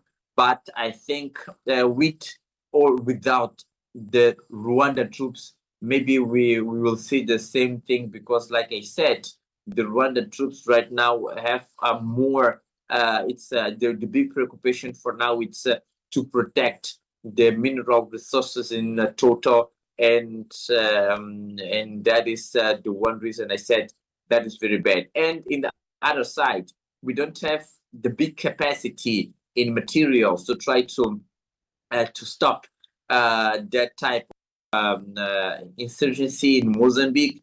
And I said Mozambique because it's not in Cabo Delgado right now. It's in Nampula. It's a little bit in Niassa. So in the north of Mozambique, we are suffering with that. So we don't see any solution with or without the Rwanda troops at this moment. So at this moment then in Cabo Delgado, are communities experiencing some sort of calm or are there still persistent threats? So right now the situation is a little bit calm, but I said a little bit calm because we don't receive it, the information from the local government, for example, in the media or in the other type. So in Mozambique, I think I said the most part of the time we cannot speak about the Cabo Delgado, the situation in Cabo Delgado. So that is the very worst thing. But I think the situation, if we compare on the last year, on the final of the second semester of the last year, it's a little bit calm. But we have other point. It's important. It's a Ramadan time. On the Ramadan time, it's we have some attacks, but not in large scale. So if we have attacks, but not in large scale, of course, the situation will be calm. But maybe we can start to see what the future prepare for us, maybe on the end of this month or on the start of next month. And on that moment, I think we need to prepare one big strategy to try to stop that type of thing. We need to give a training for our troops, for example, on the human rights resources, because I think the one big problem in the Mozambican troops is not only about the materials. It's not only about the weapons, bullets, or something like that. It's also about the training on the human rights. Because if we make one comparison with the Rwanda troops, the Rwanda have a good point inside of the community. It's not about Swahili speakers, but it's about the treatment, the humanitarian treatment to the people on the village. So it's a very different point if you make one comparison with the Mozambican troops. The Mozambican troops don't have that humanitarian treatment. So that is the reason I said it's okay about the weapons, it's about the materials, about the bullets, but it's also about the human rights formation or training. So have Mozambican authorities responded to Rwanda's warning? Have they issued a formal statement? I think for now it's the Mozambican troops don't the Mozambican government, for example. I think at this moment he don't give any comment about the Rwanda troops, the withdrawal of the Rwanda troops at this moment. The only thing the government do is to try to make some conversation with Brussels in the European Union to try to give some speech to try to have that support for the next years, because I think the most big problem for now, it's not the withdrawal of the Rwanda troops, it's the money. Because without money, the Rwanda troops, they not continue on the ground in Cabo Delgado. And I remember the Rwanda government said we are here to try to build the peace in Mozambique. And I think 1 week or less, the European Union said we are going to remove that support. We will see the different face of that speech, because right now I think it's not about the peace building construction or at this moment. It's about the money, because without money he don't have conditions to stay on the ground and have some wins on this or all war in Cabo Delgado. So if the Mozambican government don't have any weapon to try to convince the European Union, I think the withdrawal of the Rwanda troops maybe will be one reality. But for now, the government don't give any reaction about that comments from the Rwanda government. It's like I said, here in Mozambique, to talking about the war in Cabo Delgado or in the region or the north region in Mozambique, it's not easy. And on the media, the most part of the news we know about, we know from the outside or some international companies on the ground, or from our NGO who work in Cabo Delgado. Well, Wilka, we'll leave it there. And as you say, it's all about the money. So it will be interesting to continue to watch how things unfold here. If the EU does not continue with funding and Rwandan troops withdraw, in terms of what the role of regional and international partners realistically can play there, would be interesting to look at. Thank you so much for your insights. Thank you. Wilka Diaz is a Mozambican civil activist and director of the NGO Decide Mozambique, giving us the latest in Cabo Delgado on the ground there in terms of what's happening after Rwanda is warning that it wants to withdraw its troops. The whole population of Africa has been shocked to the depth of its soul. For 60 years, Channel Africa has been the voice that connects the continent, telling our stories and sharing our vision with the world. This year, we mark 6 decades of broadcast excellence. 60 years of stories, sound, and connection. 6 years of African conversations that matter. This is 60 years of broadcast excellence. Broadcast excellence, rooted in Africa's heartbeat and looking boldly into the future. Join Channel Africa as we celebrate 60 years of broadcasting. Still strong, still vibrant, and still giving you the African perspective. Channel Africa. Bringing you the energy, news, and good vibes to kickstart your day. This is Rise and Shine on Channel Africa. In less than a week, Channel Africa, together with Wits Business School, will be launching the first of its kind for the station, Africa Matters Summit. Panel discussions with experts and researchers all arguing for Africa to thrive under the challenges of climate change.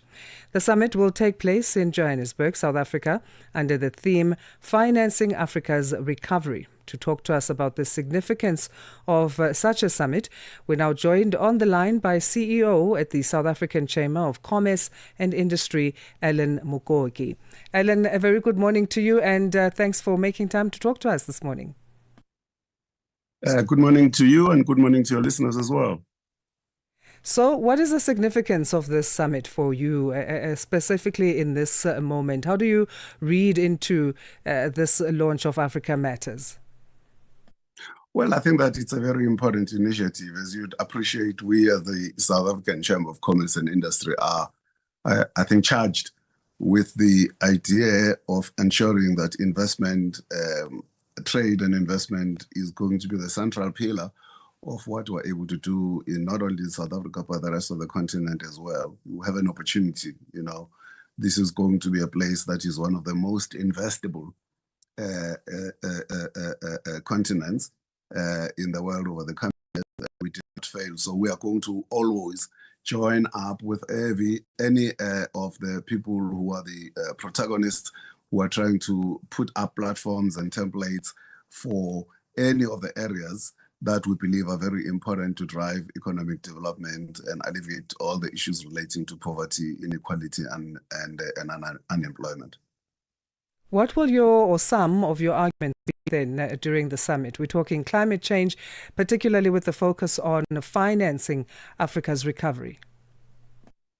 Well, I think the most important thing is that climate change is sometimes, not always, sometimes a consequence of something else. But more than anything else, it means that you have to have the infrastructure, because the devastation of what climate change can actually do, let's say maybe one area being floods, it means you are in an even far worse situation if you don't even have the infrastructure, because the infrastructure is the one thing that can give you the risk mitigation around how to protect communities, how to protect business industry. Because if you have those bridges, you have those dams and channels, you are able to lessen the impact of what might possibly happen. You know, that's very, very important.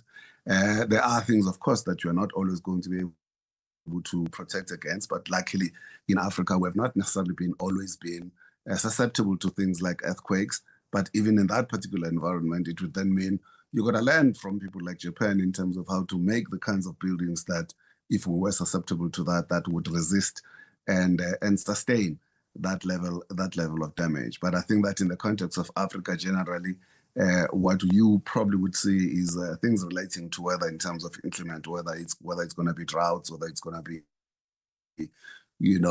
sustained levels of floods. But those are the two major ones that are very immediate in respect of how you deal with that. And for that, infrastructure is one of the elements. And the second one is quite clearly technology and educated skills and competences in terms of knowing how to build those levels of resistance and those pillars and verticals in terms of what do we do when this actually happens, and what are the areas from a planning point of view that are most likely going to be creating those level of vulnerabilities. Where do we build these cities? Around what fault lines do we actually do that? So there's a lot of work that definitely needs to happen.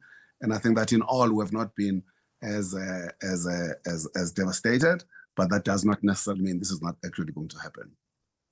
So as you mentioned that as Africa, we haven't been as devastated by the changes and challenges that climate change does bring forward. However, we are seeing a lot of conversations around climate change happening in and around our continent, about our continent. Do you think that signals then that Africans are waking up to not just realizing that we need to take this seriously, but also finding our own solutions to our own climate challenge problems? Without any doubt, because you'd recall that where we sit right now, Africa has got an energy deficit. In other words, notwithstanding the fact that we may be owners or we may be endowed with a raw material, be it coal in South Africa, be it significant levels of water in places like the DRC around the Inga project, be it the endowment in oil in some of our places like Nigeria and Angola. Angola and Nigeria are still two big oil producers, yet they export the cheap stuff, they import the refined product. So they themselves are still dependent on other markets when it comes to what's going to happen to energy. And as you appreciate, climate change does impact energy. Whether you've got energy, you don't have energy. When it comes to heat, for instance, and sustains level of heat and hot temperatures, it's going to have a devastation in terms of what happens to your plants, what happens to communities. So if you don't have energy to alleviate that, you don't have storage rooms, you don't have any of those things to have major warehouses where you can store food over a longer period of times, you can actually create a situation where you end up having famine. So that is a very, very important issue. The other one, of course, is that we are also, as Africa, at this particular point in time, importing a lot of the food that we're eating when we can make our own food. We still make our own food, but can you imagine a situation where crops were dry for extended periods of time? If you don't have a very clear strategy today of how you do high-tech agri, and you have an element of knowing how to store that, you could actually end up in trouble. So there are many, many areas where the issue of climate actually affects business, affects economic development, affects what's going to happen to people in terms of their health and in terms of their lives. What role do private-public partnerships play in finding these solutions? Well, private is now the way of how we do things, because in many environments, things have become very, very expensive. We see exactly the same element in South Africa. South Africa has got a lot of ambitions. But in a number of cases, when it comes to infrastructure projects, these are now generally being done via, build, own, and transfer. So private money will come in, governments will issue a concession. They will say, go out with an RFP, or request for proposals, as you had. If you were aware of the president of South Africa speaking at the State of the Nation address the other day, saying we've issued an RFP now for the high-speed trains that are going to be built throughout South Africa, because that's the only model that now seems to work in terms of bringing capital providers to work together with government. They will invest their own money. They will then be given time within which they recoup their own capital outlay with reasonable levels of profit. And then after 20-25 years, then the system will then be handed over back to the ownership of government, which is what has happened right now with the South Train project. You probably realize that also even in the richer countries, between America and Canada, they are building that mega bridge that has caused the fight between President Trump and Mark Carney, the Prime Minister of Canada, around and then the Canadians were saying, no, but we put up the money to build the bridge. The 6 billion is coming from us. It's not like the United States is not benefiting, but we need to be paid back our money first with a decent return, and then the future profits will be shared between the two. So there are many, many models of that particular nature, and that's basically the way to go. Right. Ellen, thank you so much again for your time, and we look forward to hearing from you next week, Wednesday, at Africa Matters Summit. Thanks. Thank you so much. Thank you. Our pleasure. Ellen Mukoki is CEO at the South African Chamber of Commerce and Industry. He'll be one of the panelists next week, Wednesday, at the Africa Matters Summit, that is, hosted by Channel Africa. It's the very first of its kind for the station, and this is in collaboration with the Wits Business School. Let's catch in now with what's happening with the world of news. We just get a snippet, though. It's in time for news headlines. It's 8:31 Central African time. Good morning, Jalani. SABC News. The African Perspective. Thank you, Asanda. Good morning. Making headlines, Nigerian army says its troops backed by air support repelled a coordinated assault by Islamist insurgents on a military base in the northeastern state of Borno, killing at least 80 fighters, including senior commanders, yesterday. The Mozambican Navy is accused of killing at least 13 fishermen at the weekend as the military battle a long-running insurgency. And finally, thousands of Turkish demonstrators gathered outside Istanbul's City Hall last night. They marked the first anniversary of the arrest of the city's mayor Eram Imamoglu, a rival of President Recep Tayyip Erdogan. I will have details on these and other stories at 9 o'clock. SABC News. The African Perspective. Time now for our sports update, and we get that from Fikile Lingwati. Sports on Channel Africa. The African Perspective. We tip off with basketball. Nigeria's senior women's basketball team, D Tigers, ended their campaign at the 2026 FIBA Women's World Cup qualifying tournament with a 73-81 defeat to Germany, who produced a controlled performance to secure victory in Villeurbanne, France.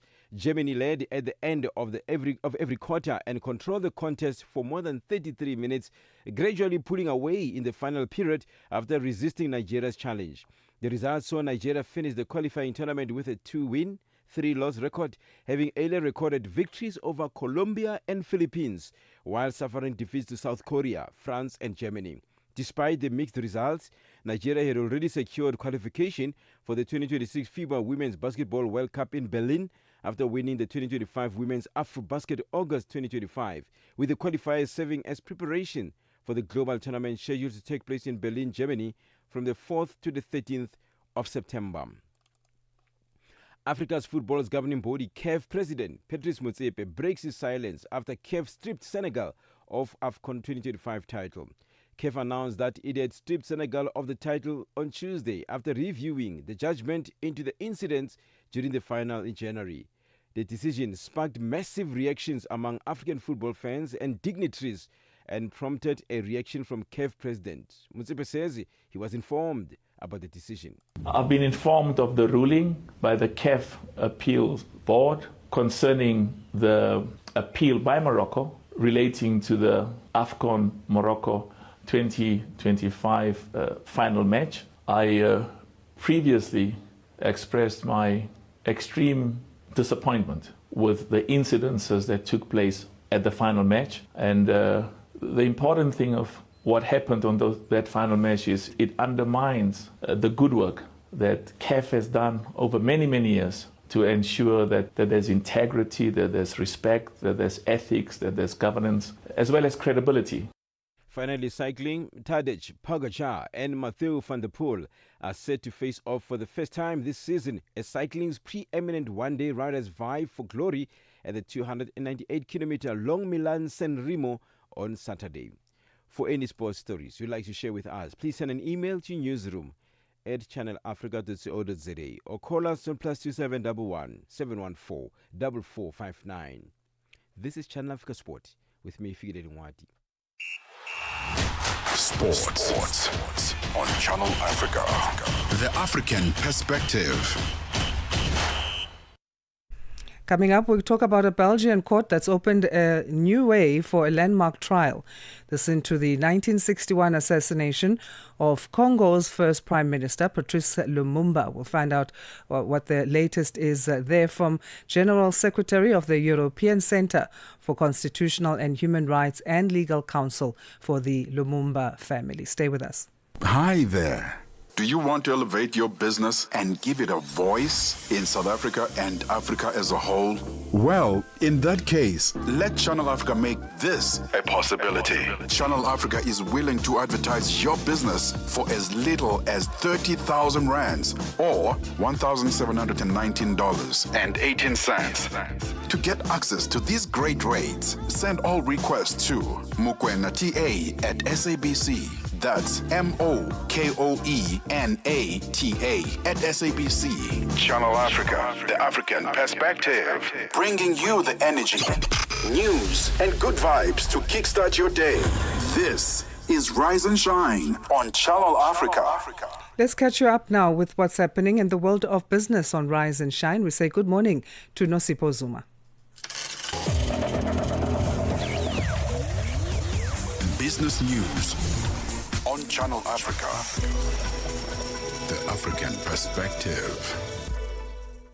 Thank you, Asanda. Good morning. In your business news this hour, South Africans are bracing for a massive fuel price hike next month. Now, diesel is predicted to go up by over 7 rand per litre and petrol by more than $0.238. Developments in the Middle East have triggered the projected fuel price increase, which is expected to hit the private transport sector the hardest. Economist John Roos. It's difficult to predict anything at the moment.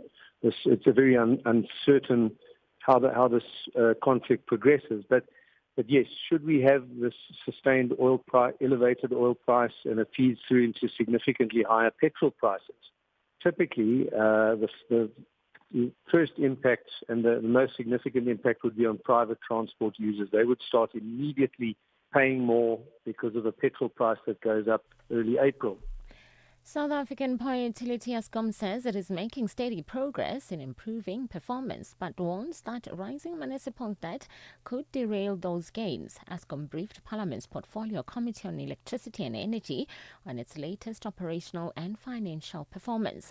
Group Chief Executive Dan Moragane says while operations and finances are improving, urgent intervention is needed to deal with unpaid municipal debt, now at almost $6 billion.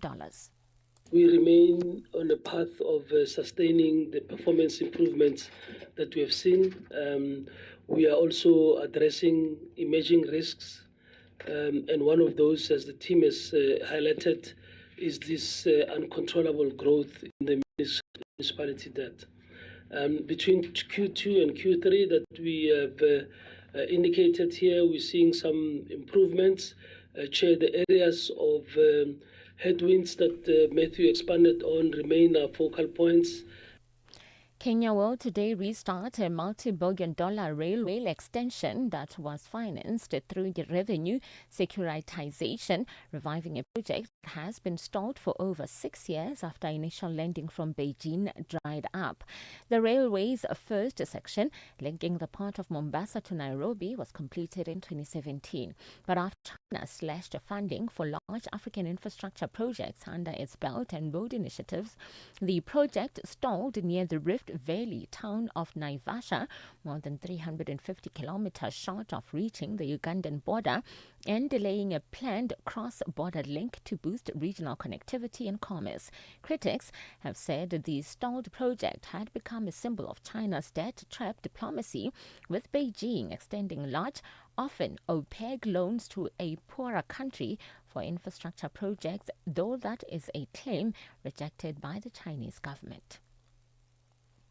Egypt's monthly natural gas import bill stood at $560 million, but it has now surged to $1.65 billion, marking an increase of $1.1 billion per month to secure electricity generation and sustain industrial activity. Now, this is according to Prime Minister Mustafa Madbouly. In a press conference, the Prime Minister confirmed that oil prices rose from $69 per barrel before the war to $108.5, with projections suggesting they could reach between $150 and $200 if the situation escalates further. He acknowledged that recent price adjustments were based on earlier assumptions of $93 per barrel, but with current price surges, relying solely on price increases is no longer viable. Oil prices have risen above $110 a barrel after Iranian media reported an airstrike hitting a facility on the world's largest natural gas field. The Brent crude oil benchmark hit $112 a barrel in early Thursday trade in Asia, more than 5% higher than Tuesday's prices. The price has since fallen slightly. Now, the benchmark UK gas price also jumped by 6% to $191.337 a therm before falling back to around $186.631 a mark. The surge followed reports Iran's petrochemical complex on the South Pars gas field had been hit. Several hours later, Qatar reported that there was extensive damage at the Ras Laffan industrial site following threats from Iran. Your financial indicators: $1 in Nigeria is trading at 1,000 naira 361, and Botswana is 13 pula 45. Kenya, the dollar is trading at 128 shilling 48, and in Zambia it's 19 kwacha 45. The BRICS countries: $1 in Brazil is trading at 5 real 21. Russia is 80 rubles 87. India is 92 rupees 38. China it's 6 yuan 90, and in South Africa $1 is trading at 16 rand 68. $1 is trading at 75 pence to the British pound and 86 to the euro. Looking at commodities, gold is trading at $4,858 and platinum at $2,033 per ounce, while the price of Brent crude oil is at $1,011.48 a barrel. Now, for any business news stories you would like to share with us, please send an email to newsroom@channelafrica.co.za or call us on +27 11 714 4459. For Channel Africa Business, I'm Nosipho Soma. Business News on Channel Africa. The African Perspective. Wake up to the essence of the continent. Rise and shine on Channel Africa. A Belgian court has opened the way for a landmark trial into the 1961 assassination of Congo's first Prime Minister, Patrice Lumumba. Former diplomat Etienne Davignon is accused of involvement in the detention and transfer that led to Lumumba's killing, in a case that also now includes the deaths of his political allies Maurice Mpolo and Joseph Okito. More than 6 decades on, the proceedings raise complex legal questions about accountability, individual responsibility, and how justice can be pursued for crimes rooted in the colonial era and the Cold War. Joining us now to unpack these issues is Wolfgang Kalek, General Secretary of the European Centre for Constitutional and Human Rights and Legal Counsel for the Lumumba family. Wolfgang, thank you for joining us. Good morning. Good morning. It's a pleasure. So just how significant is this decision by the Brussels court, given that it comes more than 60 years after Patrice Lumumba's assassination? Look, justice, and in particular criminal justice, comes always a bit late, and it's never enough. That is clear. On the other hand, we're talking about a historical trial. This is the first ever criminal trial against one of these colonial perpetrators in Europe. So we had numerous, I'm only talking about the time after 1945, after the Second World War. So we had crimes against humanity and war crimes committed by the Portuguese in Africa, by the British, by the Dutch, by the Belgium, and by the French. And none of these perpetrators, although many of them well known, many of them even confessed, they were proud, of having brought civilization to Africa. They never acknowledged what colonialism means. And now we have one of them, and he's, we have one who is in the center of the Belgian elites. He was a European Union Commissioner for Trade Questions. He was the legal counsel for many, CEO of many Belgian companies. So we got the right person with Etienne Avignon.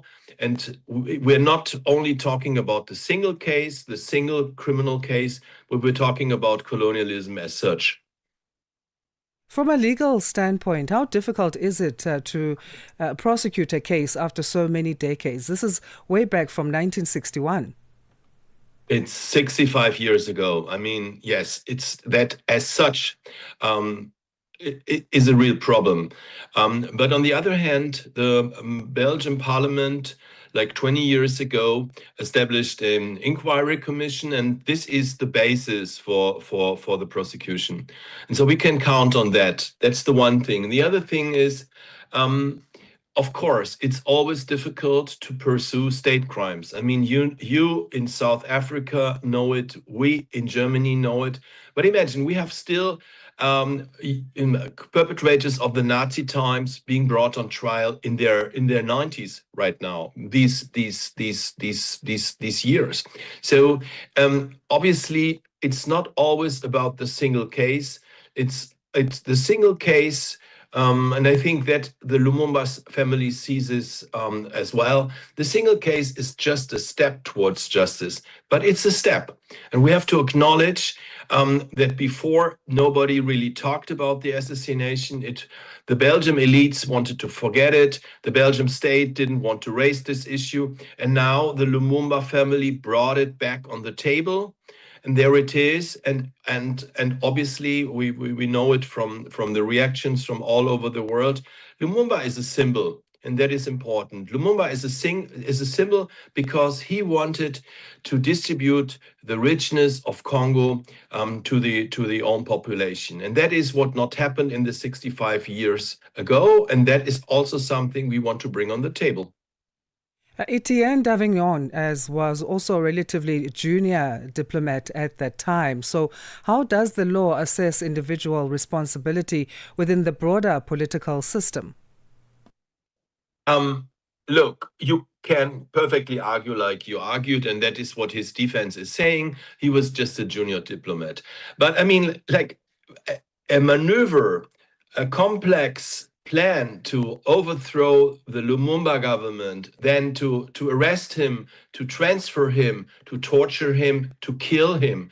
That's a plan that needs many different people. It's a division of labor. Some were on the ground, some tortured and killed him, and others helped that he was transferred tortured and killed. And amongst them, who added and abetted the whole maneuver, that was Etienne d'Avignon. And I mean, a plan wouldn't work without that many people. And he was crucial for the communication between Belgium, between Brussels and Kinshasa and the Katanga province. And if it wouldn't have been for him, it would have been more difficult. And so he plays a role, may it be minor than others. There's long been claims about the involvement of foreign powers during the Cold War. So to what extent does this trial then revisit that wider international dimension? Look, we are extremely happy about the decision of the day before yesterday, because what happened was now the way is paved for an open public trial against Etienne d'Avignon. And then the question is, what issues will be raised within the courtroom, and what other questions we are going to raise outside we and others, obviously. It's not only the lawyers, not only the Lumumba family, but we count on many others who take the occasion of a criminal trial against Etienne d'Avignon to raise all the issues connected to the assassination of Patrice Lumumba, to the ongoing exploitation of Congo and other African countries. And of course of the infamous role of Western powers during the Cold War. Wolfgang, we'll leave it there. We really value your input on this very important topic, a historic case. Thank you very much, and speak to you next time. Great. We appreciate the time. Wolfgang Kalek is General Secretary of the European Centre for Constitutional and Human Rights and Legal Counsel for the Lumumba family, speaking to us about the upcoming trial of former Belgian diplomat Etienne d'Avignon over the 1961 assassination of Patrice Lumumba. We'll continue to follow developments in this historic case. Este é o Caleidoscópio de Canal África, com Remo Samo e João Yabalá. O conflito militar envolvendo o Irão, os Estados Unidos e Israel provocou uma escalada acentuada nos preços do petróleo, especialmente devido à ameaça de interrupção do tráfego pelo Estreito de Hormuz, responsável por cerca de 20% do consumo mundial de crudo. Para países africanos dependentes de importações de energia, esta tensão não é apenas um problema económico, mas também social, com impactos potenciais sobre inflação, custos de produção e acesso a combustíveis essenciais. Para perceber os riscos e possíveis respostas, falamos com o Dr. Lutumba Simão, economista angolano. Para os países exportadores, vão verificar uma receita mais alta do que previam. E do ponto de vista de custo para as populações, vamos identificar que também pode aumentar a inflação, principalmente naqueles países onde, de facto, importam o crude e os combustíveis derivados do petróleo bruto. De segunda a sexta-feira, das 20 às 21 horas locais, este é o Caleidoscópio do Canal África. Your morning companion with the stories that matter. This is Rise and Shine on Channel Africa. So this is Rise and Shine, but then after Rise and Shine comes On the Move right here on Channel Africa. First with the African story globally, what will you be giving us, Ms. Palesa? All right, today on in our Parenting and Family Corner, I think it's a very important one. A lot of parents worry about the milestones that their kids hit, especially when they're quite young. So we're going to be speaking particularly about speech delays. What do you do as a parent when you start noticing that your child may have certain speech delays, especially if you've been expecting them to hit certain speech milestones? And we'll be unpacking that with a speech therapist today. And don't panic if it's a boy, parents. Boys generally take a bit longer to talk than girls. But it's surprising. My son actually that. spoke earlier, but walked very late. Oh, really? Yeah, he was an early yapper, a late walker. Very interesting one. Yeah, important topic to have, especially when they go to school and the teachers don't really understand what's going on with the child, and then everyone panics and thinks, oh my goodness, could be the child worst. Because they might even go and say the child has learning disabilities, but the child might just have speech delays and, has perfect learning capabilities for their age. All right, well, that's coming up on The Move. It's hosted by Palesa Tao and Benjamin Mushatama. Stay tuned for that. Parlez-vous couramment le français? Êtes-vous passionné par la radio? Et êtes-vous qualifié pour travailler en Afrique du Sud? Envoyez-nous votre CV et vos 3 minutes démo en MP3 à @channelafrica.co.za pour avoir une chance de rejoindre la famille Channel Africa. Si vous n'avez pas de réponse après 14 jours, cela signifie que vous n'avez pas été retenu. Channel Africa, la perspective africaine.